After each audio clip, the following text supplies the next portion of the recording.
আসসালামু আলাইকুম ওয়া রাহমাতুল্লাহ। বইয়ের নাম তাফহিমুল কুরআনের ভূমিকা, সৈয়দ আবুল আলা মওদুদী। সূচিপত্র: তাফহিমুল কুরআনের ভূমিকা, কোরআন পাঠকের সংকট, সংকট উত্তরণের উপায়, কোরআনের মূল আলোচ্য, ইসলামী দাওয়াতের সূচনা পর্ব, ইসলামী দাওয়াতের দ্বিতীয় অধ্যায়, কোরআনের বর্ণনা ভঙ্গি, এহেন বিন্যাসের কারণ, কোরআন কিভাবে সংকলিত হল, কোরআন অধ্যয়নের পদ্ধতি, কোরআনের প্রাণসত্তা অনুধাবন, কোরআনী দাওয়াতের বিশ্বজনীনতা, পূর্ণাঙ্গ জীবন বিধান, বৈধ মতপার্থক্য। তাফহিমুল কুরআনের ভূমিকা। শিরোনামে ভূমিকা শব্দটি দেখে কুরআন মজিদের ভূমিকা লিখতে বসে গেছি বলে ভুল ধারণা করার কোনো কারণ নেই। এটা কুরআনের নয়, বরং তাফহিমুল কুরআনের ভূমিকা। দুটি উদ্দেশ্য সামনে রেখে আমি এই ভূমিকা লেখায় হাত দিয়েছি। ১. কোরআন অধ্যয়নের আগে একজন সাধারণ পাঠককে এমন কিছু কথা ভালোভাবে জেনে নিতে হবে যেগুলো শুরুতেই জেনে নিলে তার পক্ষে কোরআনের বক্তব্য অনুধাবন করা সহজ হয়ে যায়। নয়তো কোরআন অধ্যয়নের মাঝখানে বারবার এই কথাগুলো তার মনে সন্দেহ সঞ্চার করতে পারে। অনেক সময় শুধুমাত্র এইগুলো না বোঝার কারণে মানুষ কোরআনের অন্তর্নিহিত অর্থের কেবলমাত্র উপরিভাগেই আসতে থাকে বছরের পর বছর ধরে। ভেতরে প্রবেশ করার আর কোনো পথই খুঁজে পায় না। ২. কোরআন বোঝার চেষ্টা করার সময় মানুষের মনে যে প্রশ্নগুলো উদয় হয়, সর্বপ্রথম সেগুলোর জবাব দেব, যেগুলো প্রথম আমার মনে জেগেছিল অথবা পরে আমার সামনে আসে। কোরআন পাঠকের সংকট। সাধারণত আমরা যেসব বই পড়ে থাকি তাতে থাকে একটি নির্দিষ্ট বিষয়বস্তু। একটি বিশেষ রচনা শৈলীর আওতায় এ বিষয়বস্তুর উপর ধারাবাহিকভাবে তথ্য সরবরাহ করা হয় এবং বিভিন্ন মতামত ও যুক্তির অবতারণা করা হয়।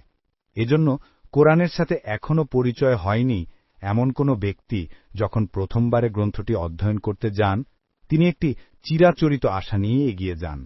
তিনি মনে করেন সাধারণ গ্রন্থের মতো এ গ্রন্থেও থাকবে একটি নির্দিষ্ট বিষয়বস্তু, একটি বিশেষ রচনা শৈলীর আওতায় এ বিষয়বস্তুর উপর ধারাবাহিকভাবে তথ্য সরবরাহ করা হবে এবং বিভিন্ন মতামত ও যুক্তির অবতারণা করা হবে। এভাবে জীবনের এক একটি বিভাগকে আলাদা আলাদাভাবে নিয়ে সে সম্পর্কে পূর্বোক্ত বিন্যাসের ক্রমানুসারে বিধান ও নির্দেশাবলী লিপিবদ্ধ করা থাকবে। কিন্তু গ্রন্থটি খুলে পড়া শুরু করার পর তিনি দেখেন সম্পূর্ণ ভিন্ন এক চিত্র। তিনি এখানে দেখেন এমন একটি বর্ণনা ভঙ্গি যার সাথে ইতিপূর্বে তার কোনো পরিচয় ছিল না। তিনি এখানে দেখেন আকীদা বিশ্বাস সম্পর্কিত বিষয়াবলী, নৈতিক বিধিনির্দেশ, শরীয়তের বিধান, দাওয়াত, উপদেশ, সতর্কবাণী, সমালোচনা পর্যালোচনা, ভীতি প্রদর্শন, সুসংবাদ, সান্ত্বনা, যুক্তিপ্রমাণ, সাক্ষী ও ঐতিহাসিক কাহিনী ও প্রাচীন প্রত্নতাত্ত্বিক নিদর্শনের প্রতি ইঙ্গিত, এগুলো বারবার একের পর এক আসছে। একই বিষয়বস্তুকে বিভিন্ন পদ্ধতিতে বিভিন্ন শব্দের মোড়কে পুনর্ব্যক্ত করা হচ্ছে। একটি বিষয়বস্তুর পর আরেকটি বিষয়বস্তু এবং তারপর অতঃসেতভাবে তৃতীয় আরেকটি বিষয়বস্তু শুরু হয়ে যাচ্ছে। বরং কখনো কখনো একটি বিষয়বস্তুর মাঝখানে একটি বিষয়বস্তু অকস্মাৎ লাফিয়ে পড়ছে। বাক্যের প্রথম পুরুষ ও দ্বিতীয় পুরুষের দিক পরিবর্তন হচ্ছে বারবার এবং বক্তব্য বারবার মোড় পরিবর্তন করছে। বিষয়বস্তুগুলোকে অধ্যায় ও অনুচ্ছেদে বিভক্ত করার কোনো চিহ্নও নেই। ইতিহাস লেখার পদ্ধতিতে কোথাও ইতিহাস লেখা হয়নি। দর্শন ও অতিপ্রাকৃত বিষয়াবলীকে ন্যায়শাস্ত্র ও দর্শনের ভাষায় লেখা হয়নি। মানুষ ও বিশ্বজাহানের বস্তু ও পদার্থের আলোচনা করা হয়েছে, কিন্তু জীববিদ্যা ও পদার্থবিজ্ঞানের পদ্ধতিতে করা হয়নি। সভ্যতা, সংস্কৃতি, রাজনীতি, অর্থনীতি ও সমাজ জীবনের বিভিন্ন বিষয়ের ওপর আলোচনা করা হয়েছে, কিন্তু তাতে সমাজবিজ্ঞানের পদ্ধতি অনুসরণ করা হয়নি। আইনগত বিধান ও আইনের মূলনীতি বর্ণনা করা হয়েছে আইনবিদদের পদ্ধতি থেকে সম্পূর্ণ আলাদা হয়ে। নৈতিকতার যে শিক্ষা বিবৃত হয়েছে তার বর্ণনাভঙ্গি নৈতিক দর্শন সম্পর্কিত বইপত্রে আলোচিত বর্ণনাভঙ্গি থেকে সম্পূর্ণ ভিন্নতর। সাধারণভাবে বইপত্রে যেভাবে লেখা হয় এ সবকিছুই তার বিপরীত। এ দৃশ্য একজন পাঠককে বিব্রত করে। যে কেউ যখন প্রথমবার কুরআন অধ্যয়ন করতে শুরু করেন তখন তিনি এই সংকটের মধ্যে পড়েই যান। তিনি ভাবতে থাকেন, একটি বিশেষ পদ্ধতিতে সাজানো বই পড়ার যে অভ্যস্ত ছিল, তাহলে এই হঠাৎ সম্পূর্ণ ভিন্ন এক পদ্ধতিতে লিখিত এক বই সম্পর্কে কি করে ভালো করে বুঝতে পারব? এজন্য এই সংকটের ব্যাখ্যা তাফহিমুল কুরআনের ভূমিকায় দেওয়াই আমার কাছে বেশি প্রয়োজনীয় মনে হয়। এই সংকট সব যুগে সব জায়গায় কোরআন পাঠকদের মনে সৃষ্টি হয়ে আসছে ও নানাবিধ পরিস্থিতিতে কোরআন নাজিল হয়েছে। তাতে একই বিষয়বস্তুর বিভিন্ন বর্ণনাভঙ্গির অথবা বিভিন্ন বর্ণনাভঙ্গির একই বিষয়বস্তুর প্রতি ইঙ্গিত পাওয়াটা স্বাভাবিক। তিনি মনে করতে থাকেন এটি একটি অবিন্যস্ত, অসংলগ্ন ও বিক্ষিপ্ত বক্তব্যের সমষ্টি। এখানে প্রথম থেকে শেষ পর্যন্ত অসংখ্য খণ্ড একত্রে সংযুক্ত করা হয়েছে, তবে এগুলোকে ধারাবাহিক রচনা আকারে লিপিবদ্ধ করা হয়েছে। বিরোধিতার দৃষ্টিতে কুরআন অধ্যয়নকারীরা এরই উপর রাখেন তাদের সকল আপত্তি, অভিযোগ ও সন্দেহ সংশয়ের ভিত। অন্যদিকে অনুকূল দৃষ্টিভঙ্গির অধিকারীরা কখনো অর্থের দিক থেকে চোখ বন্ধ করে সন্দেহ সংশয় থেকে বাঁচার চেষ্টা করেন। কখনো কখনো তারা এই আপাত অবিন্যস্ত উপস্থাপনার ব্যাখ্যা করে নিজেদের মনকে বুঝাতে সক্ষম হন। কখনো কৃত্রিম পদ্ধতিতে যোগসূত্র অনুসন্ধান করে অদ্ভুত ধরনের সিদ্ধান্তে উপনীত হন। আবার কখনো খণ্ড রচনার মতবাদটি গ্রহণ করে নেন, যার ফলে প্রত্যেকটি আয়াত তার পূর্বাপর সম্পর্ক থেকে আলাদা হয়ে বক্তার উদ্দেশ্যের সম্পূর্ণ পরিপন্থী অর্থ প্রকাশ করতে থাকে।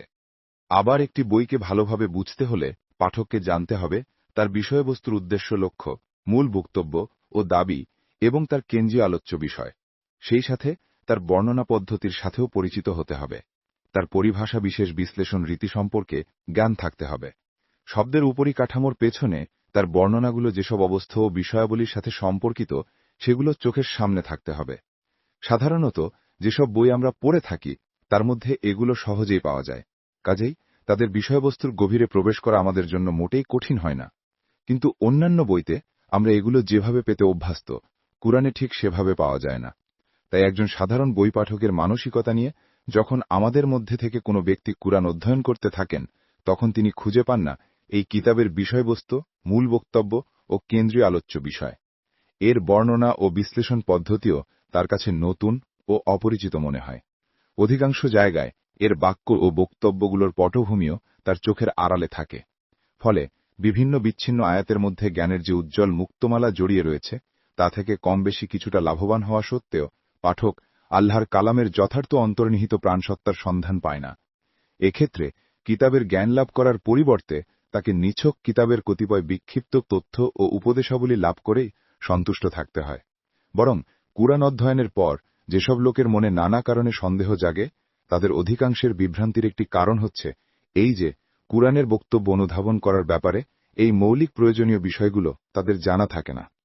এরপরও কুরআন পড়তে দিয়ে তারা দেখে তার পাতায় পাতায় বিভিন্ন বিষয়বস্তু ছড়িয়ে আছে। বহু আয়াতের গভীর অর্থ তাদের কাছে অনুদ্ঘাটিত থেকে গেছে। অনেকগুলো আয়াতের মধ্যে তারা জ্ঞানগর্ভ বক্তব্য পেয়েছে, কিন্তু আয়াতের পূর্বাপর আলোচনার প্রেক্ষিতে এই বক্তব্য তাদের কাছে সম্পূর্ণ বেমানান মনে হয়েছে। বিভিন্ন স্থানে ব্যাখ্যা, বিশ্লেষণ ও বর্ণনা ভঙ্গির সাথে অপরিচিত থাকার কারণে আয়াতের আসল অর্থ থেকে তারা অন্যদিকে সরে গিয়েছে এবং অধিকাংশ স্থানে পটভূমি সম্পর্কে সঠিক জ্ঞান না থাকার কারণে এভাবে তারা মারাত্মক ধরনের বিভ্রান্তির শিকার হয়েছে। সংকট উত্তরণের উপায়। কোরআন কোন ধরনের কিতাব? এটি কিভাবে অবতীর্ণ হল? এর সংকলন ও বিন্যাসের পদ্ধতি কি ছিল? এর বিষয়বস্তু ও আলোচ্য বিষয় কি? কোন কেন্দ্রীয় বিষয়বস্তুর সাথে এর অসংখ্য বিভিন্ন পর্যায়ের বিষয়াবলী সম্পর্কিত? নিচের বক্তব্য উপস্থাপন পদ্ধতি ও স্বপ্রমাণ করার জন্য এতে কোন ধরনের বর্ণনাধারা ও যুক্তিপ্রমাণ উপস্থাপন পদ্ধতি অবলম্বিত হয়েছে? এই প্রশ্নগুলোর এবং এই ধরনের আরও কিছু প্রয়োজনীয় প্রশ্নের সুস্পষ্ট জবাব যদি পাঠক শুরুতেই পেয়ে যান, তাহলে তিনি বহুবিধ আশঙ্কা থেকে মুক্ত থাকতে পারেন। তার জন্য কোরআনের অর্থ অনুধাবন ও তার মধ্যে চিন্তা গবেষণা করার পথ প্রশস্ত হয়ে যেতে পারে। যে ব্যক্তি কোরআন মজিদে প্রচলিত গ্রন্থের ন্যায় রচনা বিন্যাসের সন্ধান করেন এবং এর পাতায় তার সাক্ষাৎ না পেয়ে চতুর্দিকে হাতড়াতে গিয়ে অস্থির হয়ে পড়েন, কোরআন সম্পর্কিত এই মৌলিক প্রশ্নগুলোর জবাব জানা না থাকাই তার মানসিক অস্থিরতার মূল কারণ। ধর্ম সম্পর্কিত একটি বই পড়তে যাচ্ছেন, এই ধারণা নিয়ে তিনি কোরআন পড়তে শুরু করেন। ধর্ম সম্পর্কিত এবং বই এ দুটোর ব্যাপারে তার মনে সাধারণত ধর্ম ও বই সম্পর্কিত ধারণাই বিরাজ করতে থাকে। কিন্তু যখন সেখানে নিজের মানসিক ধ্যান ধারণার সম্পূর্ণ বিপরীত একটি চিত্র তিনি দেখতে পান, তখন সেটি তার কাছে সম্পূর্ণ অপরিচিত মনে হতে থাকে। আলোচ্য বিষয়ের মূল কথার নাগাল না পাওয়ার কারণে প্রতিটি বাক্যের মধ্যে তিনি এমনভাবে বিভ্রান্তের মতো ঘোরাফেরা করতে থাকেন, যেন মনে হয় যে আপনি যে কিতাবটি পড়তে যাচ্ছেন সেটি বইপত্রের জগতে একটি সম্পূর্ণ স্বতন্ত্র ও অভিনব বই। এটির রচনা পদ্ধতিও স্বাতন্ত্র্য ও বৈশিষ্ট্যমণ্ডিত। বিষয়বস্তু, বক্তব্য বিষয় ও আলোচনা বিন্যাসের দিক দিয়েও এখানে সম্পূর্ণ অভিনব পদ্ধতি অবলম্বিত হয়েছে। কাজে এতদিন পর্যন্ত নানা ধরনের বইপত্র পড়ে আপনার মনে বই সম্পর্কে যে একটি কাঠামোগত ধারণা গড়ে উঠেছে, এ কিতাবটি বোঝার ব্যাপারে তা আপনার কোনো কাজে লাগবে না, বরং উল্টো এই ব্যাপারে বাধা হয়ে দাঁড়াবে।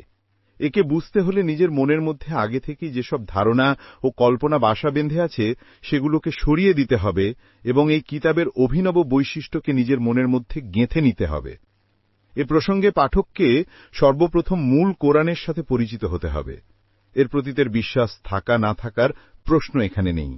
তবে এ কিতাবকে বুঝতে হলে প্রারম্ভিক সূত্র হিসেবে এ কিতাব নিজে এবং এর উপস্থাপক হযরত মুহাম্মদ সাল্লাল্লাহু আলাইহি ওয়াসাল্লাম যে মূল বিষয় বিবৃত করেছেন তা গ্রহণ করতে হবে। এই মূল বিষয় নিম্নরূপ: ১.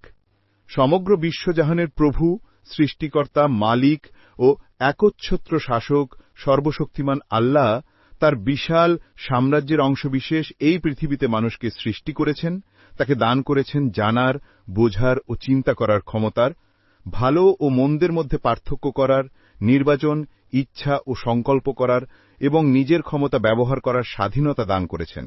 এক কথায়, মানুষকে এক ধরনের স্বাধীনতা বা অটোনমি দান করে তাকে দুনিয়ায় নিজের খলিফা বা প্রতিনিধি পদে অভিষিক্ত করেছেন। ২. মানুষকে এই পদে নিযুক্ত করার সময় বিশ্বজাহানের মালিক সর্বশক্তিমান আল্লাহ মানুষের মনে একথা দৃঢ় বদ্ধমূল করে দিয়েছিলেন, আমি তোমাদের এবং সমগ্র বিশ্ব সৃষ্টির একমাত্র মালিক, মাবুদ ও প্রভু। আমার এই সাম্রাজ্যে তোমরা স্বাধীন স্বেচ্ছাচারী নও, কারোর অধীনও নও এবং আমার ছাড়া আর কারোর কাজে তোমাদের কিছু স্বাধীন ক্ষমতা এখতিয়ার দিয়ে পাঠানো হয়েছে। এটি আসলে তোমাদের জন্য পরীক্ষাকাল। এই পরীক্ষা শেষ হয়ে গেলে তোমাদের আমার কাছে ফিরে আসতে হবে। তোমাদের কাজগুলো যাচাই বাছাই করে আমি সিদ্ধান্ত নেব তোমাদের মধ্যে কে সফল হল আর কে হল ব্যর্থ। তোমাদের জন্য সঠিক কর্মনীতি একটি: তোমরা আমাকে মেনে নেবে তোমাদের একমাত্র মাবুদ ও শাসক হিসাবে। আমি তোমাদের জন্য যে বিধান পাঠাবো সেই অনুযায়ী তোমরা দুনিয়ায় কাজ করবে। দুনিয়াকে পরীক্ষাগৃহ মনে করে এই চেতনা সহকারে জীবনযাপন করবে যেন আমার আদালতে শেষ বিচারে সফলকাম হওয়াই তোমাদের জীবনের আসল উদ্দেশ্য। বিপরীত পক্ষে এর থেকে ভিন্নতর প্রত্যেকটি কর্মনীতি তোমাদের জন্য ভুল ও বিভ্রান্তিকর। প্রথম কর্মনীতি গ্রহণ করলে, যেটি গ্রহণ করার স্বাধীন ক্ষমতা তোমাদের দেয়া হয়েছে, তোমরা দুনিয়ায় শান্তি, নিরাপত্তা ও নিশ্চিন্ততা লাভ করবে। তারপর আমার কাছে ফিরে আসলে আমি তোমাদের দান করব চিরন্তন আরাম ও আনন্দের আবাস, জান্নাত। আর দ্বিতীয় কর্মনীতিটি গ্রহণ করলে, যেটি গ্রহণ করার পূর্ণ স্বাধীনতা তোমাদের দেয়া হয়েছে, তোমরা দুনিয়ায় বিপর্যয় ও অস্থিরতার মুখোমুখি হতে হবে এবং দুনিয়ার জীবন শেষ করে আখিরাতে প্রবেশকালে সেখানে জাহান্নাম নামক চিরন্তন মর্মজ্বালা, দুঃখ, কষ্ট ও বিপদের গভীর গর্তে তোমরা নিক্ষিপ্ত হবে। একথা ভালোভাবে বুঝিয়ে দেওয়ার পর বিশ্বজাহানের মালিক সর্বশক্তিমান আল্লাহ মানবজাতিকে পৃথিবীতে বসবাস করার ব্যবস্থা করে দেন। মানবজাতির 2 সদস্য আদম ও হাওয়া বিশিষ্ট প্রথম গ্রুপকে তিনি পৃথিবীতে জীবনযাপন করার জন্য বিধান দান করেন। এই বিধান অনুযায়ী তাদের ও তাদের সন্তান সন্ততিদের দুনিয়ার সমস্ত কাজকারবার চালিয়ে যেতে হবে। মানুষের এই প্রাথমিক বংশধরেরা মূর্খতা, অজ্ঞতা ও অন্ধকারের মধ্যে সৃষ্টি হননি। তারা সত্যকে জানতেন। তাদেরকে জীবন বিধান দেয়া হয়েছিল। আল্লাহর অনুগাত্য অর্থাৎ ইসলাম ছিল তাদের জীবন পদ্ধতি। তারা তাদের সন্তানেরও আল্লাহর অনুগত বান্দা বা মুসলিম হিসেবে জীবনযাপন করার কথা শিখিয়ে গেছেন। কিন্তু পরবর্তীকালে শত শত বছরের জীবনাচরণে মানুষ ধীরে ধীরে এই সঠিক জীবন পদ্ধতি অর্থাৎ দ্বীন থেকে দূরে সরে গিয়ে বিভিন্ন ধরনের ভুল কর্মনীতি অবলম্বন করেছে। গাফিলতির ঘুমে আচ্ছন্ন হয়ে তারা একসময় এই সঠিক জীবন পদ্ধতি হারিয়ে ফেলেছে। আবার শয়তানি প্ররোচনায় একে বিকৃতও করেছে। তারা পৃথিবী ও আকাশের মানবিক ও অমানবিক এবং কাল্পনিক ও বস্তুগত বিভিন্ন সত্তাকে আল্লাহর সাথে তার কাজ কারবারে শরীক করেছে। আল্লাহ প্রদত্ত যথার্থ জ্ঞানের মধ্যে বিভিন্ন প্রকার কল্পনা, ভাববাদ, মনগড়া মতবাদ ও দর্শনের মিশ্রণ ঘটিয়ে তারা অসংখ্য ধর্মের সৃষ্টি করেছে। তারা আল্লাহর নির্ধারিত ন্যায়নিষ্ঠ ও ভারসাম্যপূর্ণ নৈতিক ও সাংস্কৃতিক নীতি শরিয়া পরিহার বা বিকৃত করে নিজেদের প্রবৃত্তি, স্বার্থ ও ঝোঁকো প্রবণতা অনুযায়ী জীবনযাপনের জন্য নিজেরাই এমন বিধান তৈরি করেছে যার ফলে আল্লাহর এই জমিন জুলুম নিপীড়নে ভরে গেছে। 4. আল্লাহ যদি তার সৃষ্টাসুলভ ক্ষমতা প্রয়োগ করে বিপদগামী মানুষদেরকে জোরপূর্বক সঠিক কর্মনীতি ও জীবনধারার দিকে ঘুরিয়ে দিতেন, তাহলে সেটি হতো মানুষকে আল্লাহ প্রদত্ত সীমিত স্বাধীনতা দান নীতির পরিপন্থী। আবার এ ধরনের বিদ্রোহ দেখা দেওয়ার সাথে সাথেই তিনি যদি মানুষকে ধ্বংস করে দিতেন, তাহলে সেটি হতো সমগ্র মানবজাতিকে পৃথিবীতে কাজ করার জন্য তিনি যে সময় ও সুযোগ নির্ধারণ করে দিয়েছেন তার সাথে অসামঞ্জস্যশীল। সৃষ্টির প্রথম দিকে থেকেই তিনি যে দায়িত্বটি গ্রহণ করেছিলেন সেটি ছিল এই যে মানুষের স্বাধীনতা অক্ষুণ্ণ রেখে কাজের মাঝখানে যেসব সুযোগ সুবিধা দেয়া হবে তার মধ্য দিয়েই তিনি তাকে পথ নির্দেশনা দেওয়ার ব্যবস্থা করবেন। কাজেই নিজের উপর আরোপিত দায়িত্ব পালনের জন্য তিনি মানবজাতির মধ্যে থেকে এমন একদল লোককে ব্যবহার করতে শুরু করেন যারা তার উপর ঈমান রাখতেন এবং তার সন্তুষ্টি অর্জনের লক্ষ্যে তার নির্দেশ অনুযায়ী কাজ করে যেতেন। এদেরকে তিনি করেন নিজের প্রতিনিধি। এদের কাছে পাঠান নিজের অলঙ্ঘনীয় বাণী। যথার্থ সত্য জ্ঞান ও জীবনযাপনের সঠিক বিধান এদেরকে দান করে তিনি বনি আদমকে ভুল পথ থেকে এই সহজ সত্য পথের দিকে ফিরে আসার দাওয়াত দেওয়ার জন্য এদেরকে নিযুক্ত করেন। 5. এরা ছিলেন আল্লাহর নবী। বিভিন্ন দেশে ও বিভিন্ন জাতির মধ্যে আল্লাহ তার নবী পাঠাতে থাকেন। হাজার হাজার বছর থেকে তাদের আগমনের এই সিলসিলা বা ধারাবাহিকতা চলতে থাকে। তাদের সংখ্যা ছিল হাজার হাজার। তারা সবাই একই দিনের তথা জীবন পদ্ধতির অনুসারী ছিলেন, অর্থাৎ সৃষ্টির প্রথম দিন থেকে মানুষকে যে সঠিক কর্মনীতির সাথে পরিচিত করানো হয়েছিল তারা সবাই ছিলেন তারই অনুসারী। তারা সবাই একই হেদায়েতের প্রতি অনুগত ছিলেন, অর্থাৎ প্রথম দিন থেকেই মানুষের জন্য যে নৈতিক ও সমাজ সংস্কৃতির চিরন্তন নীতি নির্ধারণ করা হয়েছিল তারা ছিলেন তারই প্রতি অনুগত। তাদের সবার একই মিশন ছিল, অর্থাৎ তারা নিজেদের বংশধর, গোত্র ও জাতিকে এই দিন ও হেদায়েতের দিকে আহ্বান জানান। তারপর যারা এই আহ্বান গ্রহণ করে তাদেরকে সংগঠিত করে এমন একটি উম্মতে পরিণত করেন যারা নিজেরা হন আল্লাহর আইনের অনুগত এবং দুনিয়ায় আল্লাহর আইনের অনুগাত্য কায়েম করার এবং তার আইনের বিরুদ্ধাচরণ প্রবণতা প্রতিরোধ করার জন্য প্রচেষ্টা ও সংগ্রাম চালাতে থাকেন। এই নবীগণ প্রত্যেকেই তাদের নিজেদের যুগে অত্যন্ত সুচারু রূপে এ মিশনের দায়িত্ব পালন করেন, কিন্তু সব সময় দেখা গেছে মানব গোষ্ঠীর একটি বিরাট অংশ তাদের দাওয়াত গ্রহণ করতে প্রস্তুতি হয়নি, আর যারা এই দাওয়াত গ্রহণ করে উম্মাতে মুসলিমার অঙ্গীভূত হয় তারাও ধীরে ধীরে নিজেরাই বিকৃতির সাগরে তলিয়ে যেতে থাকে। এমনকি তাদের কোনো উম্মত আল্লাহ প্রদত্ত হেদায়েতকে একেবারেই হারিয়ে ফেলে। আবার কেউ কেউ আল্লাহর বাণীর সাথে নিজেদের কথার মিশ্রণ ঘটিয়ে এবং তার মধ্যে পরিবর্তন সাধন করে তার চেহারাই বিকৃত করে দেয়। 6.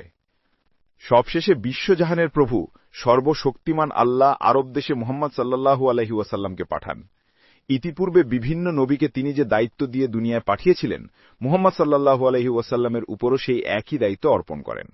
সাধারণ মানুষের সাথে সাথে পূর্বের নবীদের পথভ্রষ্ট উম্মতদেরকেও তিনি আল্লাহর দ্বীনের দিকে আহ্বান জানান। সবাইকে সঠিক কর্মনীতি ও সঠিক পথ গ্রহণের দাওয়াত দেন। সবার কাছে নতুন করে আল্লাহর হেদায়েত পৌঁছিয়ে দেয়া এবং এই দাওয়াত ও হেদায়েত গ্রহণকারীদেরকে এমন একটি উম্মতে পরিণত করাই ছিল তার কাজ, যেন একদিকে আল্লাহর হেদায়েতের উপর নিজেদের জীবন ব্যবস্থা প্রতিষ্ঠিত করবে এবং অন্যদিকে সমগ্র দুনিয়ার সংশোধন ও সংস্কার সাধনের জন্য প্রচেষ্টা ও সংগ্রাম চালাবে। এই দাওয়াত ও হেদায়েতের কিতাব হচ্ছে এই কোরআন। মুহাম্মদ সাল্লাল্লাহু আলাইহি ওয়াসাল্লামের উপর আল্লাহ এই কিতাবটি অবতীর্ণ করেন। কোরআনের মূল আলোচ্য বিষয়।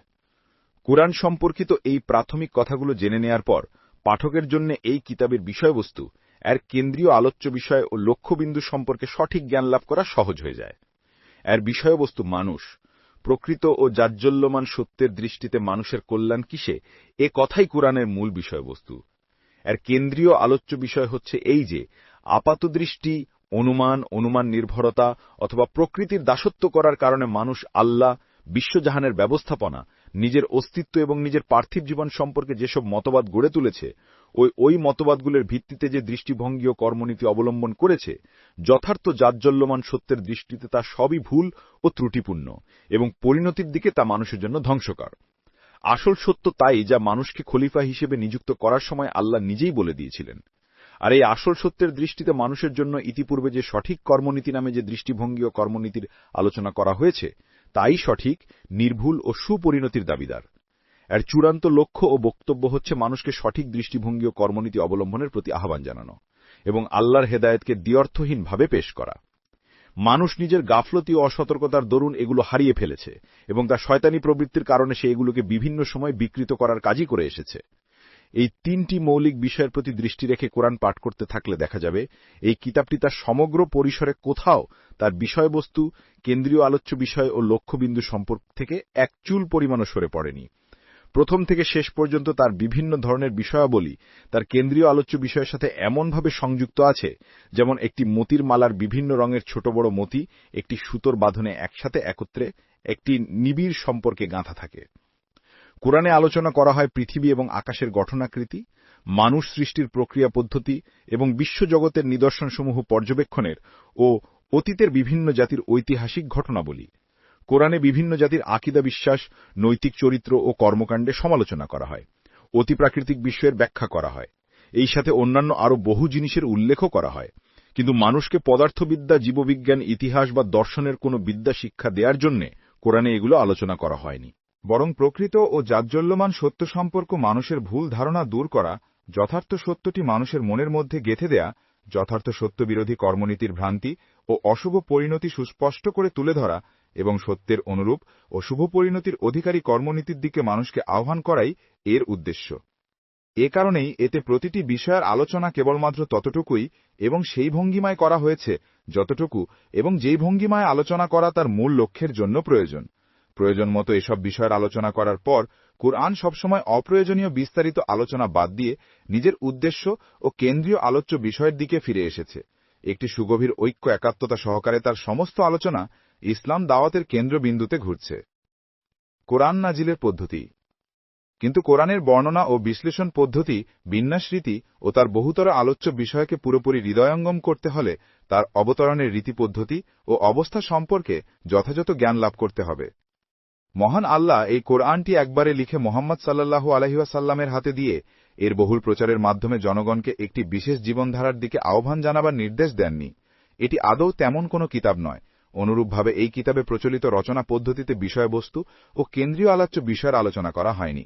এজন্য রচনা বিন্যাসের প্রচলিত পদ্ধতি এবং সাধারণভাবে যে পদ্ধতিতে বই লেখা হয় তা এখানে সম্পূর্ণ অনুপস্থিত। আসলে এটি একটি অভিনব ধরনের কিতাব।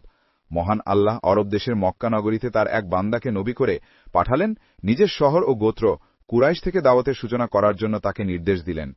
এই কাজ শুরু করার জন্য প্রথম দিকে কেবলমাত্র প্রয়োজনীয় বিধানগুলোই তাকে দেয়া হল। এই বিধানগুলো ছিল প্রধানত তিনটি বিষয়বস্তু সম্বলিত। ১.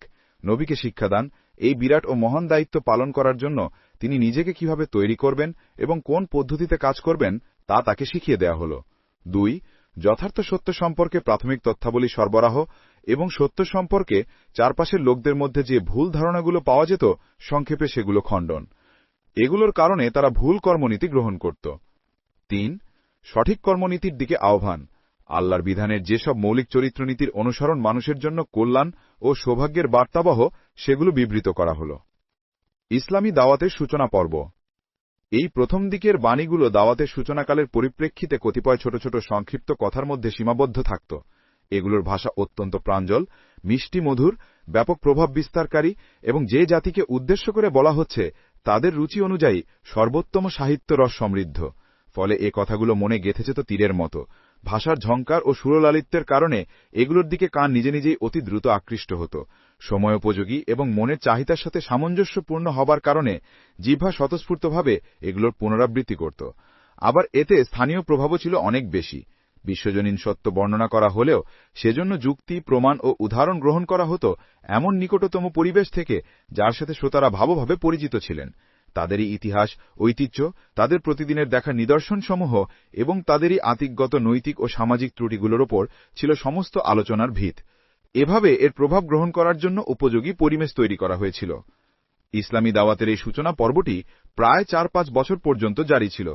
এ পর্যায়ে নবী সাল্লাল্লাহু আলাইহি ওয়াসাল্লামের ইসলাম প্রচারের ৩ ধরনের প্রতিক্রিয়া হয়। কতিপয় সৎকর্মশীল ব্যক্তি ইসলামী দাওয়াত গ্রহণ করেন। তারা মুসলিম উম্মাহ নামে একটি উম্মাত গড়ে তুলতে প্রস্তুত হল। ২. বিপুল সংখ্যক লোক মূর্খতা, স্বার্থান্ধতা বা বাপদাদার রসম রেওয়াজের প্রতি অন্ধ আসক্তির কারণে এই দাওয়াতের বিরোধিতা করতে প্রস্তুত হয়ে যায়। 3 মক্কা ও কুরাইশদের সীমানা পেরিয়ে এই নতুন দাওয়াতের ধ্বনি প্রতিধ্বনিত হতে থাকে অপেক্ষাকৃত বিশাল বিস্তৃত এলাকায়। ইসলামী দাওয়াতের দ্বিতীয় অধ্যায়। এখান থেকে এই দাওয়াতের দ্বিতীয় অধ্যায় শুরু হয়ে যায়। এ পর্যায়ে ইসলামের এই আন্দোলন ও পুরাতন জাহিলিয়াতের মধ্যে একটি কঠিন প্রাণান্তকর সংঘাত সৃষ্টি হয়। 8-9 বছর পর্যন্ত এই সংঘাত চলতে থাকে। কেবল মক্কার ও কুরাইশ গোত্রের লোকেরাই নয়, বরং বিস্তীর্ণ আরব ভূখণ্ডের অধিকাংশ এলাকার যেসব লোক পুরাতন জাহিলিয়তকে অপরিবর্তিত রাখতে চাইছিল, তারা সবাই বল প্রয়োগ করে এই আন্দোলনটির কণ্ঠ রোধ করে, মিথ্যা প্রচারণা চালায়, অভিযোগ, সন্দেহ, সংশয় ও আপত্তি উত্থাপন করে অসংখ্য। সাধারণ মানুষের মনে নানান প্ররোচনার বীজ বপন করে। অপরিচিত লোকেরা যাতে নবী সাল্লাল্লাহু আলাইহি ওয়াসাল্লামের কথা শুনতে না পারে, সেজন্য সর্বাত্মক প্রচেষ্টা চালায়। ইসলাম গ্রহণকারীদের ওপর চালায় বর্বর পাশবিক নির্যাতন। তাদের অর্থনৈতিক ও সামাজিক বয়কট করে। তাদের ওপর এত বেশি উৎপীড়ন নির্যাতন চালায়, যার ফলে তাদের অত্যাচারে অতিষ্ঠ হয়ে ইসলাম গ্রহণকারীদের মধ্য থেকে অনেক লোক দুবার নিজেদের দেশ ত্যাগ করে আবিসিনিয়ার দিকে হিজরত করে যেতে বাধ্য হয়। অবশেষে তাদের সবাইকে মদিনার দিকে হিজরত করতে হয়। কিন্তু এই কঠিন ও ক্রমবর্ধমান বিরোধিতা ও প্রতিবন্ধকতা সত্ত্বেও এই আন্দোলনটি বিস্তার লাভ করতে থাকে। মক্কায় এমন কোনো বংশ ও পরিবার ছিল না যার কোনো না কোনো ব্যক্তি ইসলাম গ্রহণ করেনি। অধিকাংশ ইসলাম বিরোধী ভাই, বোন, পুত্রকন্যা, ভগ্নী-ভগ্নীপতি ইসলামী দাওয়াতের কেবল অনুসারীই ছিল না, বরং প্রাণ উৎসর্গকারী কর্মীর ভূমিকা পালন করছিল। এবং তাদের কলিজার টুকরা সন্তানরাই তাদের বিরুদ্ধে সংগ্রামরত জবার প্রস্তুতি নিয়েছিল। এটিই ছিল তাদের শত্রুতার তীব্রতা, তীক্ষ্ণতা ও তিক্ততার কারণ। আরও মজার ব্যাপার হচ্ছে এই যে যারা পুরাতন জাহেলিয়াতের সাথে সম্পর্ক ছিন্ন করে এই নবজাত আন্দোলনে যোগদান করছিল, তারা ইতিপূর্বে তাদের সমাজের সর্বোত্তম লোক হিসাবে বিবেচিত হয়ে আসছিল। অতঃপর এই আন্দোলনে যোগদান করে তারা এতই সৎ, ন্যায়নিষ্ঠ ও পূত চরিত্রের অধিকারী হয়ে উঠেছিল যে দুনিয়াবাসীর চোখে এই আন্দোলনের শ্রেষ্ঠত্ব ও মাহাত্ম্যের অনুভূত হওয়া ছাড়া গত্যন্তর হয়নি। যে দাওয়াত এ ধরনের লোকদেরকে নিজের দিকে আকর্ষণ করে তাদেরকে এহন উন্নত পর্যায়ের মানবিক গুণ সম্পন্ন করে তুলছিল, তার শ্রেষ্ঠত্ব দুনিয়াবাসীর চোখে সমুজ্জ্বল হয়ে ওঠাই ছিল স্বাভাবিক। এই সুদীর্ঘ ও তীব্র সংঘাতকালীন সময় মহান আল্লাহ পরিস্থিতি ও প্রয়োজন অনুযায়ী নিজের নবীর উপর এমন সব আবেগময় ভাষণ অবতীর্ণ করতে থাকেন, যার মধ্যে ছিল স্রোতস্বিনীর গতিময়তা, বন্যার প্রচণ্ড শক্তি ও আগুনের তীক্ষ্ণতা ও তেজময়তার প্রভাব। এই ভাষণগুলোর মাধ্যমে একদিকে ঈমানদারদেরকে জানানো হয়েছে তাদের প্রাথমিক দায়িত্ব ও কর্তব্য। তাদের মধ্যে দলীয় চেতনা সৃষ্টি করা হয়েছে। তাদেরকে তাকওয়া, উন্নত চারিত্রিক মাহাত্ম্য, স্বভাব প্রকৃতি ও আচরণবিধি শেখানো হয়েছে। আল্লাহর সত্য দিন প্রচারের পদ্ধতি তাদেরকে জানানো হয়েছে। সাফল্যদানের অঙ্গীকার ও জান্নাত লাভের সুসংবাদ দান করে তাদের হিম্মত ও মনোবল সুদৃঢ় করা হয়েছে। আল্লাহর পথে ধৈর্য, সহিষ্ণুতা, অবিচলতা ও উন্নত মনোবল সহকারে সংগ্রাম সাধনা চালিয়ে যাওয়ার জন্য তাদেরকে উদ্দীপিত করা হয়েছে। তাদের মধ্যে সৃষ্টি করা হয়েছে প্রাণ উৎসর্গীতার এমন বিপুল আবেগ ও উদ্দীপনা, যার ফলে তারা সব রকমের বিপদের মোকাবিলা করতে ও বিরোধিতার উত্তুঙ্গ তুফানের সামনে অচল পাহাড়ের মতো দাঁড়িয়ে যেতে প্রস্তুত হয়েছিল। অন্যদিকে বিরোধিতাকারী, সত্য ও ন্যায়ের পথ থেকে বিচ্যুত ও গাফিলতির ঘুমে অচেতন জনসমাজকে ভীতি প্রদর্শন করা হয়েছে এমন সব জাতির মর্মান্তিক ও ধ্বংসাত্মক পরিণতির চিত্র তুলে ধরে, যাদের ইতিহাসের সাথে তারা পরিচিত ছিল। যেসব ধ্বংসপ্রাপ্ত জনপদের উপর দিয়ে সফর ব্যাপদেশের দিনরাত তাদের যাওয়া আসা করতে হতো, তাদেরকে শিক্ষা ও উপদেশ দেওয়া হয়েছে। পৃথিবী ও আকাশের উন্মুক্ত পরিসরে দিনরাত যেসব শত শত হাজার হাজার সুস্পষ্ট নিদর্শন তাদের চোখের সামনে বিরাজ করছিল এবং নিজেদের জীবনে যেগুলোর প্রভাব তারা হরহামেশা অনুভব করছিল, সেগুলো থেকে তাদেরকে তাওহীদ ও আখিরাতের প্রমাণ পেশ করা হয়েছে। শিরক ও স্বেচ্ছাচারিতা এবং পরকাল অস্বীকার ও বাপ-দাদার ভ্রান্তপথের অন্ধ অনুসৃতির ভুল ধরা হয়েছে এমন সব দ্ব্যর্থহীন যুক্তি প্রমাণের মাধ্যমে, যেগুলো সহজে মন মস্তিষ্ককে প্রভাবিত করতে পারে। তারপর তাদের প্রত্যেকটি সন্দেহ সংশয় নিরসন করা হয়েছে। প্রত্যেকটি প্রশ্নের যুক্তিপূর্ণ জবাব দেয়া হয়েছে। যেসব জটিল মানসিক সমস্যায় তারা নিজেরা ভুগছিল এবং অন্যদের মনে যেসব সমস্যার আবর্ত সৃষ্টি করতে চাইছিল, সেগুলোর কুয়াশা থেকে তাদের মনকে সম্পূর্ণরূপে মুক্ত করেছে। এভাবে সব দিক দিয়ে ঘেরাও করে এমন সুকঠিনভাবে জাহিলিয়াতকে পাকড়াও করা হয়েছে, যার ফলে বুদ্ধি, চিন্তা ও মনের জগতে তার শ্বাস ফেলার জন্য 1 ইঞ্চি পরিমাণ জায়গাও থাকেনি। এই সাথে তাদের ভয় দেখানো হয়েছে আল্লাহর ক্রোধের, কিয়ামতের বিচারের ভয়াবহতার ও জাহান্নামের শাস্তির। অসৎ চরিত্র, ভুল জীবনধারা, জাহিলি রীতিনীতি, সত্যের দুশ্মনী ও মুসলিম নিপীড়নের জন্য তাদেরকে তিরস্কার হয়েছে। সভ্যতা, সংস্কৃতি ও নৈতিকতার যেসব বড় বড় মূলনীতির ভিত্তিতে দুনিয়ায় হামেশা আল্লাহর প্রিয় ও মনোনীত সৎ ও উন্নত সভ্যতা সংস্কৃতির ভিত রচিত হয়ে এসেছে, সেগুলো তাদের সামনে পেশ করা হয়েছে। এই পর্যায়টি বিভিন্ন স্তরে বিভক্ত। প্রতিটি স্তরে দাওয়াত অধিকতর ব্যাপক হতে চলেছে। একদিকে প্রচেষ্টা ও সংগ্রাম এবং অন্যদিকে বিরোধিতা ও প্রতিবন্ধকতা কঠিন থেকে কঠিনতর হতে চলেছে। বিভিন্ন আকীদা, বিশ্বাস ও বিভিন্ন কর্মধারার অধিকারী গোত্র ও দলগুলোর মুখোমুখি হতে হয়েছে। সেই অনুযায়ী আল্লাহর পক্ষ থেকে আগত বাণীসমূহের বিষয়বস্তুর বৈচিত্র্য বাড়তে থেকেছে। এই হচ্ছে কোরআন মজিদে অঙ্কিত মক্কী জীবনের পটভূমি। দাওয়াতের 3য় অধ্যায়। মক্কায় এই আন্দোলন 13 বছর সক্রিয় থাকার পর হঠাৎ সে মদিনায় সন্ধান পেল একটি কেন্দ্রের। সমগ্র আরব ভূখণ্ড থেকে এক এক করে নিজের সমস্ত অনুসারীদেরকে সেখানে একত্র করে নিজের সমুদায় শক্তিকে একটি কেন্দ্রে একীভূত করা তার পক্ষে সম্ভব হয়ে গেল। নবী সাল্লাল্লাহু আলাইহি ওয়াসাল্লাম এবং ইসলামের অধিকাংশ অনুসারী হিজরত করে মদিনায় পৌঁছে গেলেন। এভাবে ইসলামী দাওয়াত 3য় পর্যায়ে প্রবেশ করল। এই পর্যায়ে অবস্থার চিত্র সম্পূর্ণ বদলে গেল। মুসলিম উম্মাহ একটি সুসংগঠিত রাষ্ট্র প্রতিষ্ঠায় সফল হল। পুরাতন জাহিলিয়াতের ধারকদের সাথে শুরু হল সশস্ত্র সংঘাত। আগের নবীদের উম্মাতের অর্থাৎ ইহুদি ও নাসারার সাথেও সংঘাত বাঁধল। উম্মাতে মুসলিমার আভ্যন্তরীণ ব্যবস্থায় অনুপ্রবেশ করল বিভিন্ন ধরনের মুনাফিক, তাদের সাথেও লড়তে হল। 10 বছরের কঠিন সংঘর্ষ সংঘাতের পথ পেরিয়ে এই আন্দোলন সাফল্যের মন্দিরে পৌঁছে গেল। সমগ্র আরব ভূখণ্ডে বিস্তৃত হল তার আধিপত্য। তার সামনে খুলে গেল বিশ্বজনীন দাওয়াত ও সংস্কারের দুয়ার। এই পর্যায়টিও কয়েকটি স্তরে বিভক্ত। প্রত্যেকটি স্তরে ছিল এই আন্দোলনের বিশিষ্ট প্রয়োজনীয় ও অপরিহার্য বিষয়গুলো।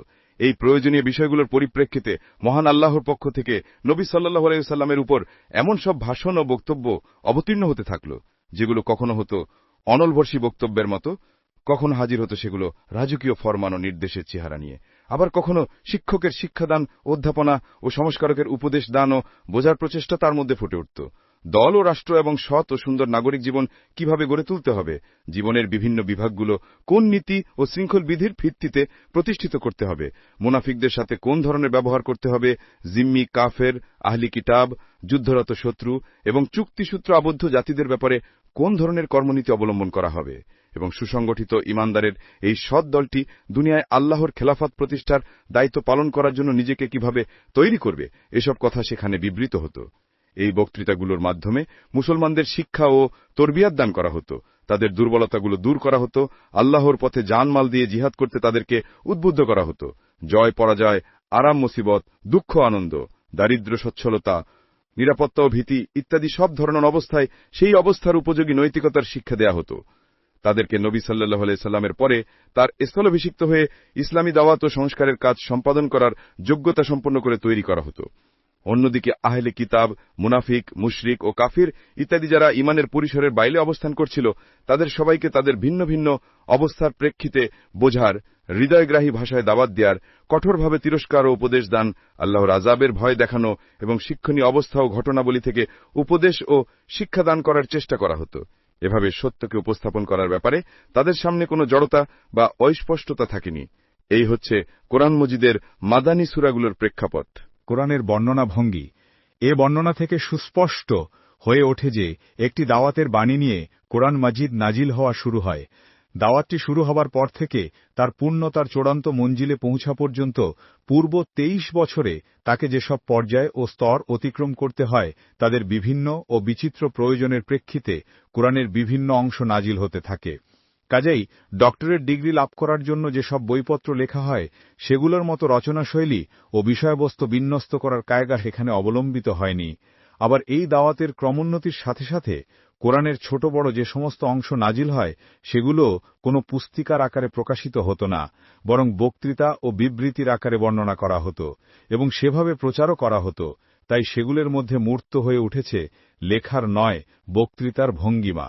তারপরে বক্তৃতাও কোনো অধ্যাপকের নয়, বরং একজন আহ্বায়কের বক্তৃতার মতো ছিল। মন, মস্তিষ্ক, বুদ্ধি ও আবেগ সবার কাছেই সে আবেদন জানাত। তাকে সব কর্মের মানসিকতার মুখোমুখি হতে হতো। নিজের দাওয়াত ও প্রচার এবং কার্যকর আন্দোলনের ব্যাপারে তাকে অসংখ্য বৈচিত্র্যপূর্ণ অবস্থায় কাজ করতে হতো। সম্ভাব্য সকল উপায়ে নিজের কথা মনের মধ্যে বসিয়ে দেওয়া, চিন্তার জগৎ বদলে দেওয়া, আবেগের সমুদ্রে তরঙ্গ সৃষ্টি করা, বিরোধিতার পাহাড় ভেঙে ফেলা, সহযোগীদের সংশোধন করা ও প্রশিক্ষণ দান এবং তাদের মধ্যে প্রেরণা, উদ্দীপনা ও দৃঢ় সংকল্প সৃষ্টি করা, শত্রুদের বন্ধু ও অস্বীকারীতে স্বীকারকারীতে পরিণত করা, বিরোধীদের যুক্তি প্রমাণ খণ্ডন করা এবং তাদের নৈতিক শক্তি ছিন্ন ভিন্ন করা, এভাবে তাকে এমন সব কাজ করতে হতো যা একটি দাওয়াতের ধারক বাহক এবং একটি আন্দোলনের নেতার জন্য অপরিহার্য। এজন্য মহান আল্লাহ এ কাজ ও দায়িত্ব প্রসঙ্গে তার নবীর ওপর যে সমস্ত ভাষণ নাজিল করেছেন তার ধরন ও প্রকৃতি একটি দাওয়াতের উপযোগী হয়েছে। সেখানে কলেজের অধ্যাপক সুলভ বক্তৃতা ভঙ্গি অনুসন্ধান করা উচিত নয়। এখান থেকে আরেকটি বিষয়ও সহজে বুঝতে পারা যায়, সেটি হচ্ছে কোরআনে একই বিষয়ের আলোচনা বিভিন্ন স্থানে বারবার কেন এসেছে। একটি দাওয়াত ও একটি বাস্তব সক্রিয় আন্দোলনের কতগুলো স্বাভাবিক চাহিদা ও দাবি রয়েছে। এ আন্দোলন যে সময় যে পর্যায়ে অবস্থান করে সে সময় সেই পর্যায়ের সাথে সামঞ্জস্যশীল কথাই বলতে হবে। যতক্ষণ দাওয়াত এক পর্যায়ে অবস্থান করে ততক্ষণ পরবর্তী পর্যায়গুলোর প্রসঙ্গ সেখানে উত্থাপিত হতে পারবে না, বরং সংশ্লিষ্ট পর্যায়ের কথাই বারবার আলোচিত হতে হবে। এতে কয়েক মাস বা কয়েক বছর অতিক্রান্ত হলেও তার পরোয়া করা যাবে না। আবার একই বাক্যের মধ্যে একই ধরনের কথার একই ভঙ্গিমায় পুরাবৃত্তি চলতে থাকলে তা শুনতে শুনতে কান পরিশ্রান্ত হয়ে পড়ে এবং মনে বিরক্তির সঞ্চার হয়। তাই প্রতি পর্যায়ে যে কথাগুলো বারবার বলার প্রয়োজন দেখা দেবে সেগুলোকে প্রতিবার নতুন শব্দের মোড়ক, নতুন ভঙ্গিমায় ও রঙে সাজিয়ে নতুন কায়দায় মার্জিত ও সুরুচি সম্পন্ন ভাষায় উপস্থাপন করতে হবে, যাতে সেগুলো সুখকর ভাবাবেশে মনে বদ্ধমূল হয়ে যায় এবং দাওয়াতের এক একটি মঞ্জিল সুদৃঢ় হতে থাকে। এই সাথে দাওয়াতের ভিত্তি যেসব বিশ্বাস ও মূলনীতির ওপর প্রতিষ্ঠিত সেগুলোকে প্রথম পদক্ষেপ থেকে নিয়ে শেষ মঞ্জিল পর্যন্ত কোনো ক্রমেই দৃষ্টির আড়াল করা যাবে না, বরং দাওয়াতের প্রতি পর্যায়ে সেগুলোর পুনরাবৃত্তি হতে হবে। এ কারণে দেখা যায় ইসলামী দাওয়াতের এক পর্যায়ে কোরআন মাজিদের যতগুলো সূরা নাজিল হয়েছে তার সবগুলোর মধ্যে সাধারণত একই ধরনের বিষয়বস্তু, শব্দ ও বর্ণনাভঙ্গির খোলস পরিবর্তন করে এসেছে। তবে তাওহীদ, আল্লাহর গুণাবলী, আখেরাত, আখেরাতের জবাবদিহি, কেয়ামতে পুরস্কার ও শাস্তি, রিসালাত, কিতাবের উপর ঈমান, তাকওয়া, সাবর, তাওয়াক্কুল এবং এ ধরনের অন্যান্য মৌলিক বিষয়ের আলোচনা সারা কোরআনে সর্বত্র বারবার দেখা যায়। কারণ এ মৌলিক চিন্তা ও ধ্যান ধারণাগুলো সামান্য দুর্বল হয়ে পড়লে এই ইসলামী আন্দোলন কখনোই তার যথার্থ প্রাণশক্তি সহকারে গতিশীল হতে পারত না। এহেন বিন্যাসের কারণ, যে ক্রমিক ধারায় কুরআন নাজিল হয়েছিল একে গ্রন্থ আকারে বিন্যস্ত ও লিপিবদ্ধ করার সময় নবী সাল্লাল্লাহু আলাইহি ওয়াসাল্লাম সেই ধারা অক্ষুণ্ণ রাখেননি কেন, এ প্রশ্নের জবাব একটু চিন্তা করলে আমাদের এ বর্ণনায় পাওয়া যাবে। ওপরের আলোচনায় আপনারা জেনেছেন 23 বছর ধরে কুরআন নাজিল হয়েছে। যে ক্রমানুসারে ইসলামী দাওয়াতের সূচনা ও অগ্রগতি হয়েছে সেই ক্রমানুসারেই কুরআন নাজিল হতে থেকেছে। এখন সহজেই অনুমান করা যায় দাওয়াত পূর্ণতা লাভ করার পর কুরআনের নাজিলকৃত অংশগুলোর এমন ধরনের বিন্যাস যা কেবল দাওয়াতের ক্রমোন্নতির সাথে সম্পর্কিত ছিল, কোনো ক্রমেই সঠিক হতে পারে না। এখন তাদের জন্য দাওয়াত পূর্ণতা লাভের পর সৃষ্ট অবস্থার অধিকতর উপযোগী একটি নতুন ধরনের বিন্যাসের প্রয়োজন ছিল। কারণ শুরুতে সে এমন সব লোককে সর্বপ্রথম দাওয়াত দেয় যারা ছিল ইসলামের সাথে সম্পূর্ণরূপে অপরিচিত। তাই তখন একেবারে গোড়া থেকেই শিক্ষা ও উপদেশ দানের কাজ শুরু হয়। কিন্তু দাওয়াত পরিপূর্ণতা লাভ করার পর তার প্রথম লক্ষ্য হয় এমন সব লোক যারা তার উপর ঈমান এনে একটি উম্মাতের অন্তর্ভুক্ত হয়েছে এবং যাদের উপর এই কাজ জারি রাখার দায়িত্ব অর্পিত হয়েছে। এ কাজ নবী সাল্লাল্লাহু আলাইহি ওয়াসাল্লাম চিন্তা ও কর্মধারা উভয় দিক দিয়েই পূর্ণতা দান করার পর তাদের হাতে সুপেদে করেছিলেন। এখন নিশ্চিতরূপে সর্বপ্রথম তাদের নিজেদের দায়িত্ব ও কর্তব্য, নিজেদের জীবনযাপনের জন্য আইন কানুন এবং পূর্ববর্তী নবীদের উম্মাতেদের মধ্যে যে সমস্ত ফিতনা সৃষ্টি হয়েছিল সেগুলো সম্পর্কে ভালোভাবে জানার প্রয়োজন হয়ে পড়ে। তারপর ইসলামের সাথে অপরিচিত দুনিয়াবাসীর কাছে আল্লাহর বিধান পেশ করার জন্য তাদের এগিয়ে যেতে হবে। তাছাড়া কুরআন মাজিদ যে ধরনের কিতাব, কোনো ব্যক্তি গভীর মনোযোগ সহকারে তা পাঠ করার পর সামনে স্পষ্ট হয়ে উঠবে যে একই ধরনের বিষয়বস্তুকে এক জায়গায় একত্র করার বিষয়টি কুরআনের প্রকৃতির সাথে সামঞ্জস্যশীল নয়। কুরআনের প্রকৃতিই দাবি করে তার পাঠকের সামনে মাদানী পর্যায়ের কথা মক্কি যুগের শিক্ষার মধ্যে, মক্কি পর্যায়ের কথা মাদানী যুগের বক্তৃতাবলীর মধ্যে এবং প্রাথমিক যুগের আলোচনা শেষ যুগের উপদেশাবলীর মধ্যে এবং শেষ যুগের বিধানসমূহ সূচনাকালের শিক্ষাবলীর পাশাপাশি বারবার আলোচিত হবে। এভাবে ইসলামের পূর্ণ, ব্যাপকতর ও সামগ্রিক চিত্র তার চোখের সামনে যেন ভেসে ওঠে। ইসলামের একটি দিক তার চোখের সামনে থাকবে এবং অন্য দিকটি থাকবে তার চোখের আড়ালে, কখনো এমনটি যেন না হয়। তারপরও কোরআন যে ক্রমানুসারে নাজিল হয়েছিল, যদি সেভাবেই তাকে বিন্যস্ত করা হতো, তাহলে পরবর্তীকালে আগত লোকদের জন্য তা কেবল সেই অবস্থায় অর্থপূর্ণ হতে পারত যখন কুরআনের সাথে সাথে তার নাজিলের ইতিহাস এবং তার এক একটি অংশের নাজিল হওয়ার অবস্থা ও পরিপ্রেক্ষিত লিখে দেওয়া হতো। মহান আল্লাহ যে উদ্দেশ্যে তার বাণী একত্র করে বিন্যস্ত ও সংরক্ষণ করেছিলেন, এটি ছিল তার পরিপন্থী। আল্লাহর কালামকে নির্ভেজাল অবস্থায় অন্য কোনো কালাম, বাণী বা কথার মিশ্রণ বা অন্তর্ভুক্ত ছাড়াই সংক্ষিপ্ত আকারে সংকলিত করাই ছিল আল্লাহর উদ্দেশ্য। এ কালাম পাঠ করবে যুবক, বৃদ্ধ, শিশু, নারী, পুরুষ, নগরবাসী, গ্রামবাসী, শিক্ষিত সুধী, পণ্ডিত, সাধারণ শিক্ষিত নির্বিশেষে সকল স্তরের বুদ্ধিজ্ঞান সম্পন্ন মানুষ কমপক্ষে এতটুকু কথা অবশ্যই জেনে নেবে যে তাদের মহান প্রভু তাদের কাছে কি চান এবং কি চান না। বলা বাহুল্য, যদি এ সমগ্র কালামের সাথে একটি সুদীর্ঘ ইতিহাসও জুড়ে দেওয়া থাকত এবং তাও পাঠ করা সবার জন্য অবশ্য গণ্য করা হতো, তাহলে এই কালামকে সুবিন্যস্ত ও সংরক্ষিত করার পেছনে মহান আল্লাহর যে উদ্দেশ্য ছিল তা ব্যর্থ হয়ে যেত। আসলে কুরআনের বর্তমান বিন্যাসকে যারা আপত্তিকর মনে করেন, তারা এই কিতাবের উদ্দেশ্য ও লক্ষ্য সম্পর্কে কেবল অনবহিতই নন, বরং তারা এই বিভ্রান্তির শিকার হয়েছেন বলে মনে হয় যে এই কিতাবটি কেবলমাত্র ইতিহাস ও সমাজবিজ্ঞানের ছাত্রদের জন্য অবতীর্ণ। কুরআনের বর্তমান বিন্যাস সম্পর্কে পাঠকদের আরেকটি কথা জেনে নেওয়া উচিত। এ বিন্যাস পরবর্তীকালের লোকদের হাতে সাধিত হয়নি, বরং আল্লাহর নির্দেশ অনুযায়ী নবী সাল্লাল্লাহু আলাইহি ওয়াসাল্লাম নিজেই কোনো কাতেবকে ডেকে নিতেন এবং সূরার আয়াতগুলো যথাযথভাবে লিপিবদ্ধ করাতেন। এরপর নির্দেশ দিতেন, এ সূরাটি অমুক সূরার পরে বা অমুক সূরার আগে বসাও। অনুরূপভাবে কখনো কুরআনের কিছু অংশ নাজিল হতো, এটাকে স্বতন্ত্র সূরায় পরিণত করার উদ্দেশ্য থাকত না। সেক্ষেত্রে তিনি নির্দেশ দিতেন, একে অমুক সূরার অমুক সন্নিবেশে করো। অতঃপর এই বিন্যাস অনুযায়ী তিনি নিজেও নামাজে পড়তেন। অন্যান্য সময় কুরআন মাজিদে তেলাওয়াতও করতেন। এই বিন্যাস অনুযায়ী সাহাবায়ে কেরাম কুরআন মাজিদ কণ্ঠস্থও করতেন। কাজেই কুরআনের বিন্যাস একটি প্রমাণিত ঐতিহাসিক সত্য। যেদিন কুরআন মাজিদের নাজিলের কাজ সম্পূর্ণ হয়ে গেল, সেদিন তার বিন্যাসও সম্পূর্ণ হয়ে গেল। যিনি এটি নাজিল করছিলেন তিনি এটি বিন্যস্তও করেন। যার হৃদয়ের পর্দা এটি নাজিল করছিলেন তারই হাতে এটি বিন্যস্তও করান। এর মধ্যে অনুপ্রবেশ বা হস্তক্ষেপ করার অধিকার ও ক্ষমতাই কারোরই ছিল না। কুরআন কিভাবে সংকলিত হল?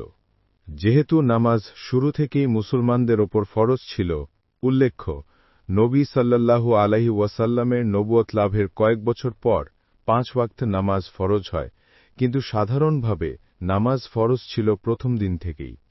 ইসলামের জীবনের এমন একটি মুহূর্ত অতিক্রান্ত হয়নি যখন নামাজ ফরজ হয়নি, এবং কুরআন পাঠকে নামাজের একটি অপরিহার্য অংশ গণ্য করা হয়েছিল। তাই কুরআন নাজিল হওয়ার সাথে সাথেই মুসলমানদের মধ্যে কুরআন কণ্ঠস্থ করার প্রক্রিয়াও জারি হয়ে গিয়েছিল। কুরআন যতটুকু নাজিল হয়ে যেত, মুসলমানরা ততটুকু কণ্ঠস্থ করে ফেলত। এভাবে নবী সাল্লাল্লাহু আলাইহি ওয়াসাল্লামের নিজে কাতেবদের সাহায্যে খেজুর পাতা, হাড় ও পাথরখণ্ডের ওপর কুরআন লেখার যে ব্যবস্থা করেছিলেন, কেবলমাত্র তার ওপর কুরআনের হেফাজত নির্ভরশীল ছিল না, বরং নাজিল হবার সাথে সাথেই শত শত থেকে হাজার হাজার এবং হাজার হাজার থেকে লাখো লাখো হৃদয়ে তার নকশা আঁকা হয়ে যেত। এর মধ্যে একটি শব্দেরও হেরফের করার ক্ষমতা কোনো শয়তানের ছিল না। নবী সাল্লাল্লাহু আলাইহি ওয়াসাল্লামের ইন্তেকালের পর আরব দেশে বেশ কিছু লোক মুরতাদ হয়ে গেল। তাদের দমন করা এবং একদল মুসলমানের ইসলাম থেকে বের হয়ে যাওয়ার প্রবণতা রোধ করার জন্য সাহাবায়ে কেরামকে কয়েকটি রক্তক্ষয়ী যুদ্ধে লিপ্ত হতে হল। এসব যুদ্ধে এমন অনেক সাহাবা শহীদ হয়ে গেলেন যাদের সমগ্র কুরআন কণ্ঠস্থ ছিল। এ ঘটনায় হযরত উমর রাদিয়াল্লাহু আনহুর মনে চিন্তা জাগল, কুরআনের হেফাজতের ব্যাপারে কেবলমাত্র একটি মাধ্যমের ওপর নির্ভরশীল থাকা সঙ্গত নয়। শুধু দিলের ওপর কুরআনের বাণী অঙ্কিত থাকলে হবে না, তাকে কাগজের পাতায়ও সংরক্ষণ করার ব্যবস্থা করতে হবে। তদানীন্তন খলিফা হযরত আবু বকরের কাছে তিনি বিষয়টি সুস্পষ্টভাবে প্রকাশ করলেন। কিছুটা চিন্তাভাবনা করার পর তিনিও তার সাথে একমত হলেন। নবী সাল্লাল্লাহু আলাইহি ওয়াসাল্লামের কাতেব সেক্রেটারি হযরত যায়েদকে এ কাজে নিযুক্ত করলেন। এজন্য যে পদ্ধতি নির্ধারণ করা হল তা হল এই: একদিকে নবী সাল্লাল্লাহু আলাইহি ওয়াসাল্লামের যেসব বিচ্ছিন্ন বস্তুর ওপর কুরআন লিখে গেছেন সেগুলো সংগ্রহ করা, অন্যদিকে সাহাবীদের মধ্যে যার যার কাছে কুরআনের যেসব বিচ্ছিন্ন অংশ লিখিত আছে তাদের কাছ থেকে সেগুলোও সংগ্রহ করা। নির্ভরযোগ্য সূত্রে জানা যায়, রসূলের সাহেবের জীবদ্দশায় বিভিন্ন সাহাবী কুরআন বা তার বিভিন্ন অংশ লিখে নিজেদের কাছে রেখে দিয়েছিলেন।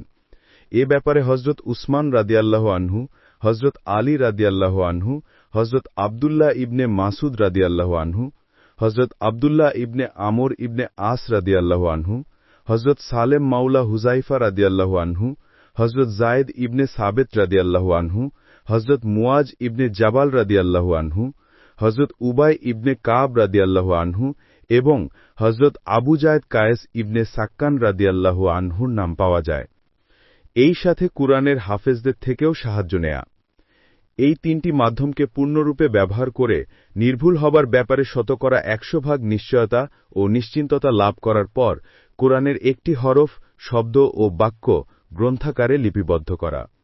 এই পরিকল্পনা অনুযায়ী কুরআন মজিদের একটি নির্ভুল ও প্রামাণ্য সংকলন তৈরি করে উম্মুল মুমিনিন হযরত হাফসা রাদিয়াল্লাহু আনহার কাছে রেখে দেয়া হল। সবাইকে তার অনুলিপি করার অথবা তার সাথে যাচাই করে নিজের পাণ্ডুলিপি সংশোধন করে নেয়ার সাধারণ অনুমতি দেয়া হল। একই ভাষা হওয়া সত্ত্বেও আমাদের বিভিন্ন শহর ও জেলার কথ্য ভাষার মধ্যে যেমন পার্থক্য দেখা যায়, আরবের বিভিন্ন এলাকা ও গোত্রের কথ্য ভাষার মধ্যেও তেমনি পার্থক্য ছিল। মক্কার কুরাইশরা যে ভাষায় কথা বলত, কুরআন মজিদ সেই ভাষায় নাজিল হয়, কিন্তু প্রথম দিকে বিভিন্ন এলাকা ও গোত্রের লোকদের তাদের নিজ নিজ উচ্চারণ ও বাকভঙ্গি অনুযায়ী তা পাঠ করার অনুমতি দেয়া হয়েছিল। কারণ এভাবে পড়ায় অর্থের মধ্যে কোনো পার্থক্য হতো না, কেবলমাত্র বাক্য তাদের জন্য একটু কোমল ও মুলায়েম হয়ে যেত। কিন্তু ধীরে ধীরে ইসলাম বিস্তার লাভ করল। আরববাসীরা নিজেদের মরুভূমির এলাকা পেরিয়ে দুনিয়ার একটি বিশাল বিস্তীর্ণ অংশ জয় করল। অন্যান্য দেশ ও জাতির লোকেরা ইসলামের চতুষ্সীমার মধ্যে প্রবেশ করতে লাগল। আরব ও অনারবের ব্যাপকতর মিশ্রণে আরবি ভাষা প্রভাবিত হতে থাকল। এ সময় আশঙ্কা দেখা দিল, এখনও যদি বিভিন্ন উচ্চারণ ও বাকৃতিতে কুরআন পড়ার অনুমতি অব্যাহত রাখা হয়, তাহলে এর ফলে নানা ধরনের ফিতনা মাথাচাড়া দিয়ে উঠবে। যেমন এক ব্যক্তি অন্য ব্যক্তিকে অপরিচিত পদ্ধতিতে কুরআন পড়তে শুনে সে স্বেচ্ছাকৃতভাবে কুরআনে বিকৃতি সাধন করেছে বলে তার সাথে বিরোধে ও সংঘর্ষে লিপ্ত হবে, অথবা এই শাব্দিক পার্থক্য ধীরে ধীরে বাস্তব বিকৃতির দ্বার উন্মুক্ত করে দিবে, অথবা এই আরব অনারব মিশ্রণের ফলে যেসব লোকের ভাষা বিকৃত হবে তারা নিজেদের বিকৃত ভাষা অনুযায়ী কুরআনের মধ্যে হস্তক্ষেপ করে তার বাক সৌন্দর্যের বিকৃতি সাধন করবে। এই সমস্ত কারণে হযরত উসমান রাদিয়াল্লাহু আনহু অন্যান্য সাহাবায়ে কেরামের সাথে পরামর্শ করে সিদ্ধান্ত গ্রহণ করেন যে সমগ্র ইসলামী দুনিয়ায় একমাত্র হযরত আবু বকর সিদ্দিক রাদিয়াল্লাহু আনহুর নির্দেশে লিখিত কুরআন মজিদের নুসখায় অনুলিপি চালু করা হবে। এছাড়া অন্যান্য সমস্ত উচ্চারণ ও বাকৃতিতে লিখিত নুসখার প্রকাশ ও পাঠ নিষিদ্ধ ঘোষণা করা হবে। আজ যে কুরআন মজিদটি আমাদের হাতে আছে সেটি হযরত আবু বকর সিদ্দিক রাদিয়াল্লাহু আনহুর নুসখার অনুলিপি। এই অনুলিপিটি হযরত উসমান সরকারি ব্যবস্থাপনায় সারা দুনিয়ায় দেশে দেশে পাঠিয়েছিলেন। বর্তমানেও দুনিয়ার বিভিন্ন স্থানে কুরআনে কেরিমের সেই প্রামাণ্য নুসখাগুলো পাওয়া যায়। কুরআন মজিদ সঠিকভাবে সংরক্ষিত হবার ব্যাপারে যদি কারো মনে সামান্যতম সংশয় থাকে, তাহলে মানসিক সংশয় দূর করার জন্য তিনি পশ্চিম আফ্রিকার দিকে সেখানকার কোরআন বই বিক্রেতার দোকান থেকে একখণ্ড কুরআন মজিদ কিনে নিতে পারেন। তারপর সেখান থেকে চলে আসতে পারেন আফ্রিকার ইন্দোনেশিয়ার জাভায়। জাভার কোনো হাফেজের মুখে কুরআনের পাঠ শুনে পশ্চিম আফ্রিকা থেকে কেনা তার হাতে নুসখাটির সাথে তা মিলিয়ে দেখতে পারেন। তারপর দুনিয়ার বড় বড় গ্রন্থাগারগুলোতে হযরত উসমানের আমল থেকে নিয়ে আজ পর্যন্তকার যতগুলো কুরআনের নুসখা রক্ষিত আছে সবগুলোর সাথে সেটি মিলাতে পারেন। তিনি যদি তার মধ্যে একটি হরফ নক্তার পার্থক্য দেখতে পান, তাহলে সারা দুনিয়াকে এই অভিনব আবিষ্কারের খবরটি জানানো তার অবশ্যই কর্তব্য। কুরআন আল্লাহর পক্ষ থেকে নাজিল হয়েছে কিনা এ ব্যাপারে কোনো সন্দেহকারী সন্দেহ করতে পারেন, কিন্তু যে কোরআনটি আমাদের হাতে আছে সেটি সামান্যতম হেরফের ও পরিবর্তন ছাড়াই মুহাম্মদ সাল্লাল্লাহু আলাইহি ওয়াসাল্লামের উপর যে কুরআন নাজিল হয়েছিল এবং যেটি তিনি দুনিয়ার সামনে পেশ করেছিলেন তারই হুবহু অনুলিপি, এ ব্যাপারে সন্দেহের কোনো অবকাশই নেই। এটি একটি ঐতিহাসিক সত্য। এমন অকাট্য সাক্ষ্য প্রমাণ সংবলিত সত্য দুনিয়ার ইতিহাসে আর দ্বিতীয়টি পাওয়া যাবে না। এরপরেও যদি কেউ এ ব্যাপারে সন্দেহ পোষণ করেন তাহলে বলতে হয়, দুনিয়ায় কোনো কালে রোমান সাম্রাজ্য বলে কোনো সাম্রাজ্যের অস্তিত্ব ছিল এবং মোঘল রাজবংশ কোনোদিন ভারত শাসন করেছে, অথবা দুনিয়ায় নেপোলিয়ন নামক কোনো ব্যক্তি ছিলেন, এ ব্যাপারেও তিনি অবশ্যই সন্দেহ পোষণ করবেন। এ ধরনের ঐতিহাসিক সত্য সম্পর্কে সন্দেহ পোষণ করা জ্ঞানের নয়, বরং অজ্ঞতারই প্রমাণ। কুরআন অধ্যয়নের পদ্ধতি। কুরআন একটি অসাধারণ গ্রন্থ। দুনিয়ার অসংখ্য মানুষ অসংখ্য উদ্দেশ্য নিয়ে কুরআনের দিকে এগিয়ে আসে। এদের সবার প্রয়োজন ও উদ্দেশ্যের প্রতি দৃষ্টি রেখে কোনো পরামর্শ দেয়া মানুষের পক্ষে সম্ভবপর নয়। এ বিপুল সংখ্যক অনুসন্ধানীদের মধ্যে যারা একে বুঝতে চান এবং এই কিতাবটি মানুষের জীবন সমস্যার সমাধানের ক্ষেত্রে কোন ধরনের ভূমিকা পালন করে এবং তাকে কিভাবে পথ দেখায়, এ কথা যারা জানতে চান, আমি কেবল তাদের ব্যাপারেই আগ্রহী। এ ধরনের লোকদের কুরআন অধ্যয়নের পদ্ধতি সম্পর্কে আমি এখানে কিছু পরামর্শ দেব, আর এই সঙ্গে সাধারণত লোকেরা এ ব্যাপারে যেসব সমস্যার সম্মুখীন হয় তারও সমাধান করার চেষ্টা করব। কোনো ব্যক্তি কুরআনের ওপর ঈমান রাখুন আর নাই রাখুন, তিনি যদি এই কিতাবকে বুঝতে চান তাহলে সর্বপ্রথম তাকে নিজের মন মস্তিষ্ককে পূর্ব প্রতিষ্ঠিত চিন্তাধারা ও মতবাদ এবং অনুকূল প্রতিকূল উদ্দেশ্য ও স্বার্থ চিন্তা থেকে যথাসম্ভব মুক্ত করতে হবে। এই কিতাবটি বোঝার ও হৃদয়ঙ্গম করার নির্ভেজাল ও আন্তরিক উদ্দেশ্য নিয়ে এর অধ্যয়ন শুরু করতে হবে। যারা মনের মধ্যে বিশেষ ধরনের চিন্তাধারা পুষে রেখে এই কিতাবটি পড়েন, তারা এর বিভিন্ন ছত্রের মাঝখানে নিজেদের চিন্তাধারাই পড়ে যেতে থাকেন। আসল কুরআনের সামান্য বাতাসটুকুও তাদের গায়ে লাগে না। দুনিয়ার যে কোনো বই পড়ার ব্যাপারেও এ ধরনের অধ্যয়ন রীতি ঠিক নয়, আর কুরআন তো এ ধরনের পাঠকের জন্য তার অন্তর্নিহিত সত্য ও গভীর তাৎপর্যময় অর্থের দুয়ার কখনোই উন্মুক্ত করে না। তারপর যে ব্যক্তি কুরআন সম্পর্কে ভাষা জ্ঞান লাভ করতে চায় তার জন্য সম্ভবত একবার পড়ে নেয়াই যথেষ্ট, কিন্তু যে এর অর্থের গভীরে নামতে চায় তার জন্য তো দুবার পড়ে নেওয়াও যথেষ্ট হতে পারে না। অবশ্যই তাকে বারবার পড়তে হবে, প্রতিবার একটি নতুন ভঙ্গিমায় পড়তে হবে, একজন ছাত্রের মতো পেন্সিল ও নোট বই সাথে নিয়ে বসতে হবে। এভাবে যারা কুরআন পড়তে প্রস্তুত হবে, কুরআন যে চিন্তা ও কর্মধারা উপস্থাপন করতে চায় তার সামগ্রিক ব্যবস্থাপনটা যেন তাদের সামনে ভেসে ওঠে, কেবলমাত্র এই উদ্দেশ্যেই তাদের অন্ততপক্ষে দুবার এই কিতাবটি পড়তে হবে। এই প্রাথমিক অধ্যয়নের সময় তাদের কুরআনের সমগ্র বিষয়বস্তুর উপর ব্যাপক ভিত্তিক জ্ঞান লাভ করার চেষ্টা করতে হবে।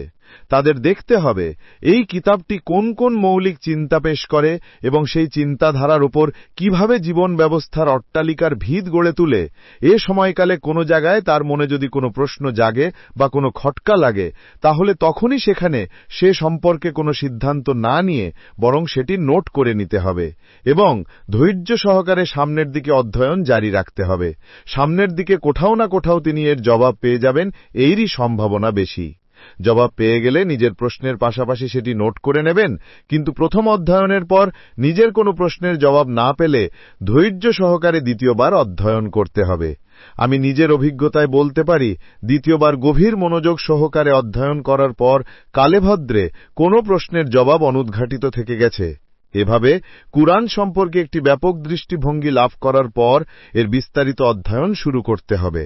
এ প্রসঙ্গে পাঠককে অবশ্যই কুরআনের শিক্ষার একটি একটি দিক পূর্ণরূপে অনুধাবন করার পর নোট করে নিতে হবে।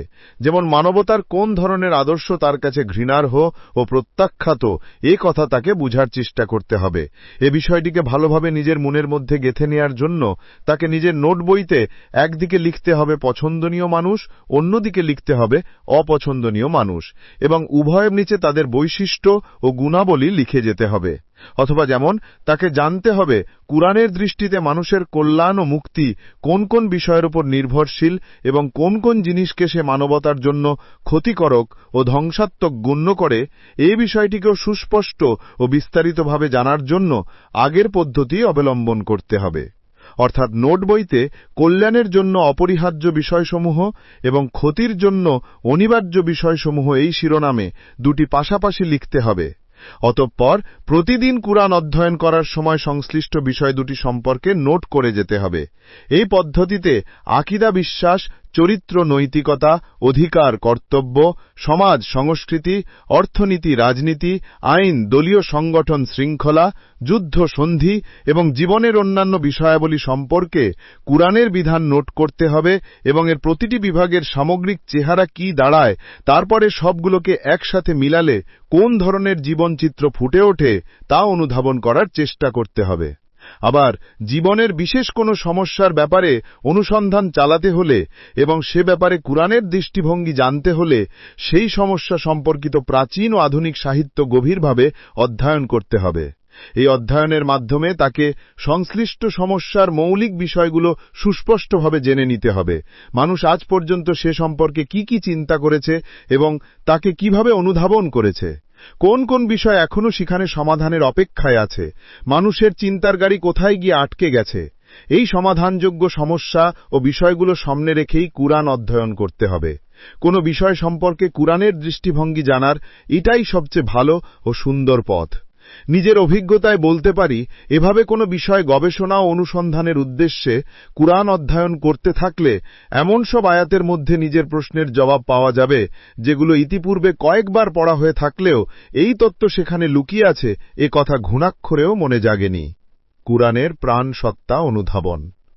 কিন্তু কুরআন বুঝার এই সমস্ত প্রচেষ্টা সত্ত্বেও যে কাজ করার বিধান ও নির্দেশ নিয়ে কুরআন এসেছে, কার্যত ও বাস্তবে তা না করা পর্যন্ত কোনো ব্যক্তি কুরআনের প্রাণসত্তার সাথে পুরোপুরি পরিচিত হতে পারে না।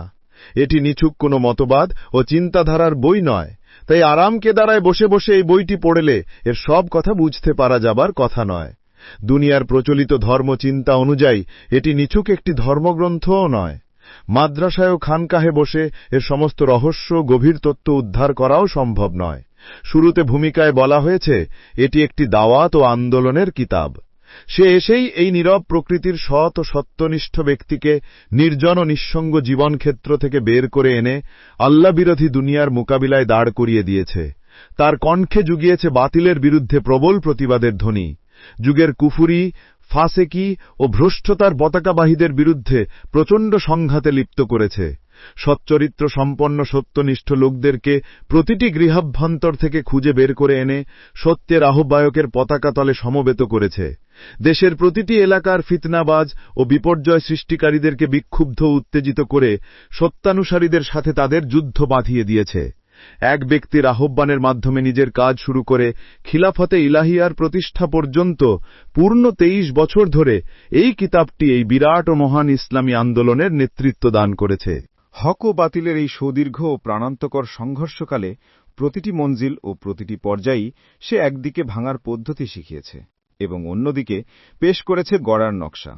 এখন বলুন, যদি আপনি ইসলাম ও জাহিলিয়াত এবং দ্বীন ও কুফরির সংগ্রামে অংশগ্রহণই না করেন, যদি এই দ্বন্দ্ব ও সংঘাতের মঞ্জিল অতিক্রম করার সুযোগই আপনার ভাগ্যে না ঘটে, তাহলে নিছক কুরআনের শব্দগুলো পাঠ করলে তার সমুদয় তত্ত্ব আপনার কেমন করে উদ্ঘটিত হয়ে যাবে? কুরআনকে পুরোপুরি অনুধাবন করা তখনই সম্ভব হবে যখন আপনি নিজেই কুরআনের দাওয়াত নিয়ে উঠবেন, মানুষকে আল্লাহর দিকে আহ্বান করার কাজ শুরু করবেন এবং এই কিতাব যেভাবে পথ দেখায় সেভাবেই পদক্ষেপ নিতে থাকবেন। একমাত্র তখনই কুরআন নাজিলের সময়কালীন অভিজ্ঞতাগুলো আপনি লাভ করতে সক্ষম হবেন। মক্কা, হাবশা, বর্তমান ইথিওপিয়া ও তায়েফের মঞ্জিলও আপনি দেখবেন। বদর ও উহুদ থেকে শুরু করে হুনাইন ও তাবুকের মঞ্জিলও আপনার সামনে এসে যাবে। আপনি আবু জাহেল ও আবুল আহাবের মুখোমুখি হবেন। মুনাফিক ও ইহুদিদের সাক্ষাৎও পাবেন। ইসলামের প্রথম যুগের উৎসর্গীয় প্রাণ মুমিন থেকে নিয়ে দুর্বল হৃদয়ের মুমিন পর্যন্ত সবার সাথেই আপনার দেখা হবে। এক ধরনের সাধনা, একে আমি বলি কুরআনী সাধনা। এই সাধন পথে ফুটে ওঠে এক অভিনব দৃশ্য। এর যতগুলো মঞ্জিল অতিক্রম করতে থাকবেন তার প্রতিটি মঞ্জিলে কুরআনের কিছু আয়াত ও সূরা আপনা আপনি আপনার সামনে এসে যাবে। তারা আপনাকে বলতে থাকবে এই মঞ্জিলে তারা অবতীর্ণ হয়েছিল এবং সেখানে এই বিধানগুলো এনেছিল। সে সময় অভিধান, ব্যাকরণ, অলঙ্কার শাস্ত্রীয় কিছু তত্ত্ব সাধকের দৃষ্টির অগোচরে থেকে যেতে পারে, কিন্তু কুরআন নিজের প্রাণসত্তাকে তার সামনে উন্মুক্ত করতে কার্পণ্য করবে এমনটি কখনো হতে পারে না। আবার এই সাধারণ নিয়ম অনুযায়ী মানুষ ততক্ষণ পর্যন্ত কুরআনের বিধানসমূহ, তার নৈতিক শিক্ষাবলী, তার অর্থনৈতিক ও সাংস্কৃতিক বিধিবিধান এবং জীবনের বিভিন্ন দিক ও বিভাগ সম্পর্কে তার প্রণীত নীতিনিয়ম ও আইনসমূহ বুঝতে পারবে না, যতক্ষণ না সে বাস্তবে নিজের জীবনে এগুলো কার্যকর করে দেখবে। যেই ব্যক্তির ব্যক্তিগত জীবনে কুরআনের অনুস্মৃতি নেই, সে তাকে বুঝতে পারবে না। আর যে জাতির সমস্ত সামাজিক প্রতিষ্ঠান কুরআন বিবৃত পথ ও কর্মনীতির বিপরীত দিকে চলে, তার পক্ষেও এর সাথে পরিচিত হওয়া সম্ভব নয়। এক্ষেত্রে দেখতে হবে শিরকের প্রতিবাদে সে যা কিছু বলে তা কি দুনিয়ার অন্যান্য প্রতিটি শিরকের ব্যাপারে ঠিক তেমনিভাবে খাপ খেয়ে যায় না, যেমন আরবের মুশরিকদের শিরকের সাথে খাপ খেয়ে গিয়েছিল। সেই একই যুক্তি প্রমাণগুলোকে কি আমরা প্রতিটি যুগের ও প্রতিটি দেশের মুশরিকদের চিন্তার পরিশুদ্ধি করার ক্ষেত্রে ব্যবহার করতে পারি না? আর তাওহীদের প্রমাণ ও প্রতিষ্ঠার জন্য কুরআনী প্রমাণ পদ্ধতিকে কি সামান্য রদবদল করে সবসময় ওসব জায়গায় কাজে লাগানো যেতে পারে না? জবাব যদি ইতিবাচক হয়ে থাকে, তাহলে একটি বিশ্বজনীন শিক্ষা কেবলমাত্র একটি বিশেষ কালে একটি বিশেষ জাতিকে সম্বোধন করে দান করা হয়েছিল বলেই তাকে স্থানীয় ও সাময়িক বলার কোনো কারণই থাকতে পারে না। দুনিয়ায় এমন কোনো দর্শন, জীবন ব্যবস্থা ও চিন্তা দর্শন নেই যার প্রথম থেকে নিয়ে শেষ অবধি সমস্ত কথাই বস্তু নিরপেক্ষ, বরং কোনো একটি বিশেষ অবস্থা বা পরিস্থিতির সাথে খাপ খাইয়ে তার ব্যাখ্যা দান করা হয়েছে। এ ধরনের পূর্ণ বস্তু নিরপেক্ষতা সম্ভব নয়, আর সম্ভব হলেও তার নিছক কাজীর গরুর মতো খাতাপত্রই থাকবে, গোয়ালে তার নাম নিশানাও দেখা যাবে না। কাজেই মানুষের জীবনের সাথে সংযুক্ত হয়ে তার পক্ষে কোনো বাস্তব বিধানের রূপ নেয়া কোনোদিনই সম্ভব হবে না। তাছাড়া কোনো চিন্তামূলক, নৈতিক, আদর্শিক ও সাংস্কৃতিক আন্দোলনকে আন্তর্জাতিক পর্যায়ে সম্প্রসারিত করতে চাইলে তার আদৌ এর কোনো প্রয়োজন নেই, বরং যথার্থই বলতে হয় শুরু থেকেই তাকে আন্তর্জাতিক বানাবার চেষ্টা করা তার জন্য কল্যাণকর নয়। আসলে তার জন্য সঠিক ও বাস্তবসম্মত পন্থা একটি। এই আন্দোলন যেসব চিন্তাধারা, মতবাদ ও মূলনীতির ভিত্তিতে মানুষের জীবন ব্যবস্থাকে প্রতিষ্ঠিত করতে চায়, তাকে পূর্ণ শক্তিতে সেই দেশে পেশ করতে হবে যেখান থেকে তার দাওয়াতের সূচনা হয়েছে। সেই দেশের লোকদের মনে এই দাওয়াতের তাৎপর্য অঙ্কিত করে দিতে হবে, যাদের ভাষা, স্বভাব, প্রকৃতি, অভ্যাস ও আচরণের সাথে আন্দোলনের আহ্বায়ক নিজে সুপরিচিত। তারপর তাকে নিজের দেশেই ওই মূলনীতিগুলো বাস্তবায়িত করে তার ভিত্তিতে একটি সফল জীবন ব্যবস্থা পরিচালনার মাধ্যমে বিশ্ববাসীর সামনে আদর্শ স্থাপন করতে হবে। তবেই তো দুনিয়ার অন্যান্য জাতিরা তার প্রতি আকৃষ্ট হবে। তাদের বুদ্ধিজীবী শ্রেণী স্বতঃস্ফূর্তভাবে এগিয়ে এসে তাকে অনুধাবন করতে ও নিজের দেশে প্রতিষ্ঠিত করতে সচেষ্ট হবে। কাজেই কোনো চিন্তা ও কর্মব্যবস্থাকে প্রথমে শুধুমাত্র একটি জাতির সামনে পেশ করা হয়েছিল এবং কেবলমাত্র তাদেরকেই বুঝাবার ও নিশ্চিন্ত করার জন্য যুক্তি প্রদর্শনের পূর্ণ শক্তি নিয়োগ করা হয়েছিল বলে তার নিছক একটি জাতীয় দাওয়াত ও আন্দোলন, একথা বলার পেছনে কোনো যুক্তি নেই। প্রকৃতপক্ষে একটি জাতীয় ও একটি আন্তর্জাতিক এবং একটি সাময়িক ও একটি চিরন্তন ব্যবস্থার মধ্যে যে পার্থক্য রয়েছে তার বিশেষত্বগুলোকে নিম্নোক্তভাবে চিহ্নিত করা যেতে পারে। জাতীয় ব্যবস্থা হয় একটি জাতির শ্রেষ্ঠত্ব, আধিপত্য বা তার নিজের কিছু বিশেষ অধিকারসমূহের দাবিদার, অথবা তার নিজের মধ্যে এমন কিছু নীতি ও মতাদর্শ থাকে যা অন্যান্য জাতির মধ্যে ঠাঁই পেতে পারে না। বিপরীত পক্ষে আন্তর্জাতিক ব্যবস্থায় সকল মানুষের মর্যাদা হয় সমান, তাদের সমান অধিকার দিতেও সে প্রস্তুত হয় এবং তার নীতিগুলোর মধ্যেও সর্বজনীনতার সন্ধান পাওয়া যায়। অনুরূপভাবে একটি সাময়িক ব্যবস্থা অবশ্যই এমন কিছু নীতির ভিত্তিতে প্রতিষ্ঠিত হয় যেগুলো কালের পরিবর্তনের সাথে সাথে তার সমস্ত কার্যকারিতা হারিয়ে ফেলে। আর এর বিপরীত পক্ষে একটি চিরন্তন ব্যবস্থার নীতিগুলো সব রকমের পরিবর্তিত অবস্থার সাথে খাপ খেয়ে চলে। এই বৈশিষ্ট্যগুলো দৃষ্টির সামনে রেখে যদি কোনো ব্যক্তি কুরআন অধ্যয়ন করেন এবং যেসব বিষয়গুলোর কারণে সত্যি সত্যি কুরআন উপস্থাপিত ব্যবস্থাকে সাময়িক বা জাতীয় হবার ধারণা পোষণ করা যেতে পারে তা নির্ধারণ করার চেষ্টা করেন, তাহলে তিনি পুরোপুরি ব্যর্থ হবেন, এতে সন্দেহ নেই। পূর্ণাঙ্গ জীবন বিধান। কুরআন সম্পর্কে সাধারণ পাঠকও শুনেছেন যেমন এটি একটি বিস্তারিত পথ নির্দেশনা, জীবন বিধান ও আইন গ্রন্থ। কিন্তু কুরআন পড়ার পর সেখানে সমাজ, সংস্কৃতি, রাজনীতি, অর্থনীতি ইত্যাদি সম্পর্কে বিস্তারিত নির্দেশনা ও বিধিবিধানের সন্ধান সে পায় না। বরং সে দেখে নামাজ ও জাকাতের মতো গুরুত্বপূর্ণ ফরজও, যার উপর কুরআন বারবার জোর দিয়েছে, তার জন্য এখানে যাবতীয় প্রয়োজনীয় বিধান বিস্তারিতভাবে দান করা হয়নি। কাজে এই কিতাবটি কোন অর্থে একটি পথনির্দেশনা ও জীবনবিধান তা বুঝতে মানুষ অক্ষম হয়ে পড়ে। পাঠকের মনে এই সম্পর্কে সন্দেহ জাগে। সত্যের একটি দিক মানুষের দৃষ্টি সম্পূর্ণ আড়ালে থেকে যাওয়ার কারণেই এই ব্যাপারে যাবতীয় সমস্যা ও প্রশ্ন দেখা দিয়েছে। অর্থাৎ মহান আল্লাহ কেবল এই কিতাবটি নাজিল করেননি, তিনি এর সাথে একজন পয়গম্বরও পাঠিয়েছেন। আসল পরিকল্পনাটি যদি হতো লোকদের হাতে এবং কেবলমাত্র একটি গৃহ নির্মাণের নকশা দিয়ে দেওয়া এবং তারপর তারা সেই অনুযায়ী নিজেদের ইমারতটি নিজেরাই বানিয়ে নেবেন, তাহলে এই অবস্থায় নিঃসন্দেহে গৃহ নির্মাণ সংক্রান্ত ছোট বড় সমস্ত খুঁটিনাটি বিষয়ের বিস্তারিত বিবরণ আমাদের হাতে দিয়ে দিতে হতো। কিন্তু গৃহ নির্মাণের নির্দেশের সাথে সাথে যখন একজন ইঞ্জিনিয়ারও সরকারিভাবে নিযুক্ত হন এবং তিনি ওই নির্দেশ অনুযায়ী একটি ইমারতও তৈরি করে ফেলেন, তখন ইঞ্জিনিয়ার ও তার নির্মিত ইমারতটিকে উপেক্ষা করে কেবলমাত্র নকশার মধ্যে সমগ্র ছোট বড় খুঁটিনাটি বিষয়ের বিস্তারিত চিত্র সন্ধান করা এবং সেখানে তা না পেয়ে নকশাটার বিরুদ্ধে অসম্পূর্ণতার অভিযোগ আনা কোনোক্রমেই সঠিক হতে পারে না। কুরআন খুঁটিনাটি বিষয়ের বিস্তারিত বিবরণ সম্বলিত কোনো কিতাব নয়, বরং এই কিতাবে মূলনীতি ও মৌলিক বিষয়গুলোই উপস্থাপিত হয়েছে। এর আসল কাজ ইসলামী জীবন ব্যবস্থার চিন্তাগত ও নৈতিক ভিত্তিগুলোর কেবল পরিপূর্ণ বিশ্লেষণ সহকারী উপস্থাপনাই নয়, বরং এর সঙ্গে বৈজ্ঞানিক যুক্তি প্রমাণ ও আবেগময় আবেদনের মাধ্যমে তাকে প্রচণ্ড শক্তিশালী ও দৃঢ়ভাবে সঙ্ঘবদ্ধ করা। অন্যদিকে ইসলামী জীবনধারার বাস্তব কাঠামো নির্মাণের ব্যাপারে কুরআন মানুষকে জীবনের প্রত্যেকটি দিক ও বিভাগ সম্পর্কে বিস্তারিত নীতি, নিয়ম ও আইনবিধান দান না করে জীবনের প্রতিটি বিভাগের চৌহদ্দি বাতলে দেয় এবং স্পষ্টভাবে এর কয়েকটি কোণে নিশান ফলক গেড়ে দেয়। এ থেকে আল্লাহের ইচ্ছা অনুযায়ী সংশ্লিষ্ট বিভাগগুলোর গঠন ও নির্মাণ কোন পথে হওয়া উচিত তা জানা যায়। এই নির্দেশনা ও বিধান অনুযায়ী বাস্তব ইসলামী জীবনধারার কাঠামো তৈরি করা নবী সাল্লাল্লাহু আলাইহি ওয়াসাল্লামের কাজ ছিল দুনিয়ার বাসীদের সামনে কুরআন প্রদত্ত মূলনীতির ভিত্তিতে গঠিত ব্যক্তিচরিত্র ও সমাজ ও রাষ্ট্রের আদর্শ উপস্থাপন করার জন্য তিনি নিযুক্ত ছিলেন। বৈধ মতপার্থক্য। আরেকটি প্রশ্ন এই প্রসঙ্গে সাধারণভাবে লোকদের মনে জাগে। প্রশ্নটি হচ্ছে, একদিকে কোরআন এমন সব লোকের কঠোর নিন্দা করে যারা আল্লাহর কিতাব অবতীর্ণ হবার পরও মতবিরোধ, দলাদলি ও ফেরকাবন্দির পথে পাড়ি জমায় এবং এভাবে নিজেদের দিনকে বিভিন্ন ভাগে বিভক্ত ও খণ্ডিত করে, অথচ অন্যদিকে কোরআনের বিধানের অর্থ বিশ্লেষণ ও ব্যাখ্যার ক্ষেত্রে কেবলমাত্র পরবর্তীকালের আলেমগণই নন, প্রথম যুগের ইমামগণ, তাবেঈন ও সাহাবায়ে কেরামদের মধ্যেও বিপুল মতবিরোধ পাওয়া যায়। সম্ভবত বিধান সংবলিত এমন একটি আয়াতও পারা যাবে না যার ব্যাখ্যায় সবাই একমত হয়েছেন। তাহলে কোরআনে উল্লেখিত নিন্দা কি এদের উপর প্রযোজ্য হবে? যদি এরা ওই নিন্দার পাত্র না হয়ে থাকেন, তাহলে কোরআন কোন ধরনের মতবিরোধ ও দলাদলির বিরুদ্ধে নিষেধাজ্ঞা আরোপ করছে? এটি একটি বিস্তারিত আলোচনা সাপেক্ষ বিষয়। এখানে এ ধরনের আলোচনার সুযোগ নেই। কোরআনের একজন সাধারণ পাঠক ও একজন প্রাথমিক জ্ঞানার্জনকারীর সংশয় দূর করার জন্য এখানে কেবল সামান্য একটু ইঙ্গিত দেয়াই যথেষ্ট মনে করি।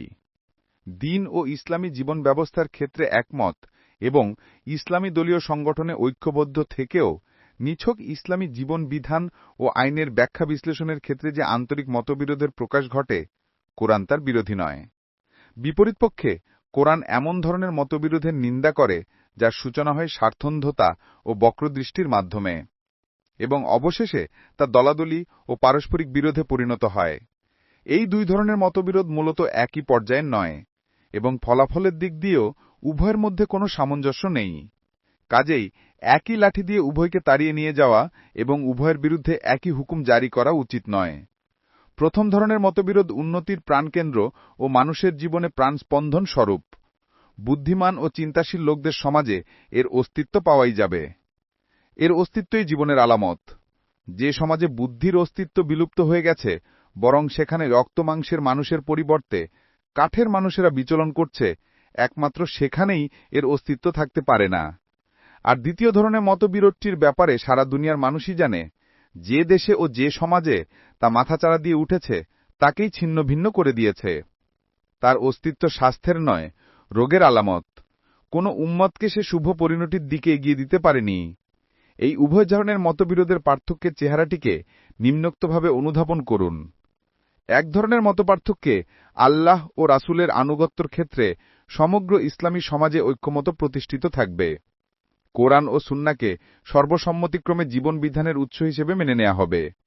এরপর দুজন আলেম কোনো অমৌলিক তথা খুঁটিনাটি বিষয়ের অনুসন্ধানের ক্ষেত্রে অথবা দুজন বিচারক কোনো মামলার সিদ্ধান্ত দানে পরস্পরের সাথে বিরোধ করবেন, কিন্তু তাদের কেউই এই বিষয়টিকে এবং এর মধ্যে প্রকাশিত নিজের মতামতকে দ্বীনের ভিত্তিতে পরিণত করবেন না, আর এই সাথে তার সঙ্গে মতবিরোধকারী ব্যক্তিকে দ্বীন থেকে বিচ্যুত ও দ্বীন বহির্ভূত গণ্য করবেন না, বরং উভয়ই নিজেদের যুক্তি ও দলিল প্রমাণ পেশ করে নিজেদের সামর্থ্য অনুযায়ী অনুসন্ধানের হক আদায় করে দেবেন। সাধারণ জনমত অথবা বিচার বিভাগীয় বিষয় হলে দেশের সর্বোচ্চ আদালত অথবা সামাজিক বিষয় হলে ইসলামী সমাজ সংগঠনই উভয় মতের মধ্যে থেকে যেটি ইচ্ছা গ্রহণ করে নেবে, অথবা চাইলে উভয় মত গ্রহণ করে নেবে। এটা তাদের নির্বাচনের ওপর ছেড়ে দিতে হবে।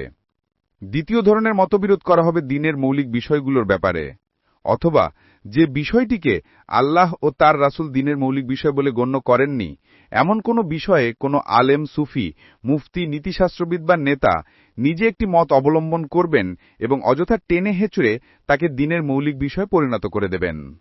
তারপর তার অবলম্বিত মতের বিরোধী মত পোষণকারী প্রত্যেক ব্যক্তিকেই দ্বীন ও মিল্লাত বহির্ভূত গণ্য করবেন। এই সঙ্গে নিজের একটি সমর্থক দল বানিয়ে এই মর্মে প্রচারণা চালাতে থাকবেন যে আসল উম্মাতি মুসলিমাতেই একটি দলই মাত্র, বাদবাকি সবাই হবে জাহান্নামের ভাগীদার। উচ্চকণ্ঠে তারা বলে যেতে থাকবেন, মুসলিম হতে গেলে এই দলে এসে যাও, অন্যথায় তুমি মুসলিমই নও। কুরআনের আলোচনায় এই দ্বিতীয় ধরনের মতবিরোধ, দলাদলি ও ফেরকাবন্দির বিরোধিতা করা হয়েছে। আর প্রথম ধরনের মতবিরোধের কতিপয় ঘটনা তো নবী সাল্লাল্লাহু আলাইহি ওয়াসাল্লামের নিজের সামনেই উপস্থাপিত হয়েছিল। তিনি এটিকে কেবল বৈধ বলেননি, বরং এর প্রশংসাও করেছেন, কারণ এ মতবিরোধ প্রমাণ করছিল যে তার প্রতিষ্ঠিত সমাজে চিন্তাভাবনা করার, অনুসন্ধান ও গবেষণা চালাবার এবং সঠিকভাবে বুদ্ধি প্রয়োগ করার যোগ্যতা সম্পন্ন লোকের অস্তিত্ব রয়েছে। সমাজের বুদ্ধিমান ও মেধাসম্পন্ন লোকেরা নিজেদের দ্বীন ও তার বিধানের ব্যাপারে আগ্রহী। তাদের বুদ্ধিবৃত্তি দ্বীনের বাইরে নয়, তার চৌহদ্দির মধ্যেই জীবন সমস্যার সমাধান খুঁজতে তৎপর। ইসলামী সমাজ সামগ্রিকভাবে মূলনীতিতে ঐক্যবদ্ধ থেকে নিজের ঐক্য অটুট রেখে এবং নিজের জ্ঞানবান ও চিন্তাশীল লোকদেরকে সঠিক সীমারেখার মধ্যে অনুসন্ধান চালাবার ও ইজতিহাদ করার স্বাধীনতা দান করে উন্নতি ও অগ্রগতির পথ খোলা রাখার স্বর্ণোজ্জ্বল ঐতিহ্যের পতাকাবাহী। আমি যা সত্য মনে করলাম তা এখানে প্রকাশ করলাম, আর আমল সত্যের জ্ঞান একমাত্র আল্লাহর কাছে আছে। আমার সমস্ত নির্ভরতা একমাত্র তারই ওপর এবং তারই কাছে আমাকে ফিরে যেতে হবে।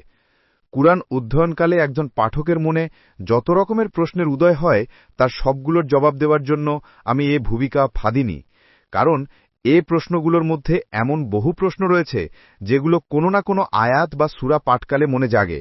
সেগুলোর জবাব তাফহিমুল কুরআনের সংশ্লিষ্ট অংশে যথাস্থানেই দেওয়া হয়েছে। কাজেই এ ধরনের প্রশ্নগুলো বাদ দিয়ে আমি এখানে কেবলমাত্র এমন সব প্রশ্নের জবাব দিয়েছি সামগ্রিকভাবে যা সমগ্র কুরআনের সাথে সম্পর্কিত। কাজেই পাঠকবৃন্দার কাছে অনুরোধ, শুধুমাত্র এই ভূমিকাটুকু পড়েই একে অস্পূর্ণ হবার ধারণা নিয়ে বসে থাকবেন না, বরং সমগ্র গ্রন্থখানি পাঠ করুন। তারপর দেখুন আপনার মনে এমন কোনো প্রশ্ন রয়েছে কিনা যার জবাব পাওয়া যায়নি অথবা জবাব যথেষ্ট বলে আপনার মনে হয়নি। এ ধরনের কোনো প্রশ্ন থাকলে গ্রন্থকারকে জানাবার জন্য অনুরোধ জানাচ্ছি। গ্রন্থকার ইন্তেকাল করেছেন, কাজেই তার কাছে প্রশ্ন করার আর কোনো সুযোগ নেই। তবে আমার মনে হয় এ গ্রন্থ পাঠ করার পর পাঠকদের যদি কোথাও কোনো অতৃপ্তি থেকে যায় তাহলে গ্রন্থকারের বিশাল সাহিত্য ভাণ্ডারের মধ্যে খুঁজলে তার জবাব পাওয়া যাবে, কারণ ইসলামী আন্দোলনের জন্য গ্রন্থকার যে সাহিত্য ভাণ্ডার সৃষ্টি করে গেছেন তার উৎস এই কুরআন এবং তাফহিমুল কুরআন। জীবনের সূচনা লগ্ন থেকে নিয়ে যেদিন থেকে তিনি কলম হাতে নিয়েছেন মৃত্যুর পূর্ব পর্যন্ত তিনি এই কুরআনী দাওয়াতের সম্প্রসারণের কাজই করে গেছেন। কাজেই এক্ষেত্রে তার সাহিত্য ভাণ্ডার তার মূর্তমান প্রতিনিধি। সমাপ্ত।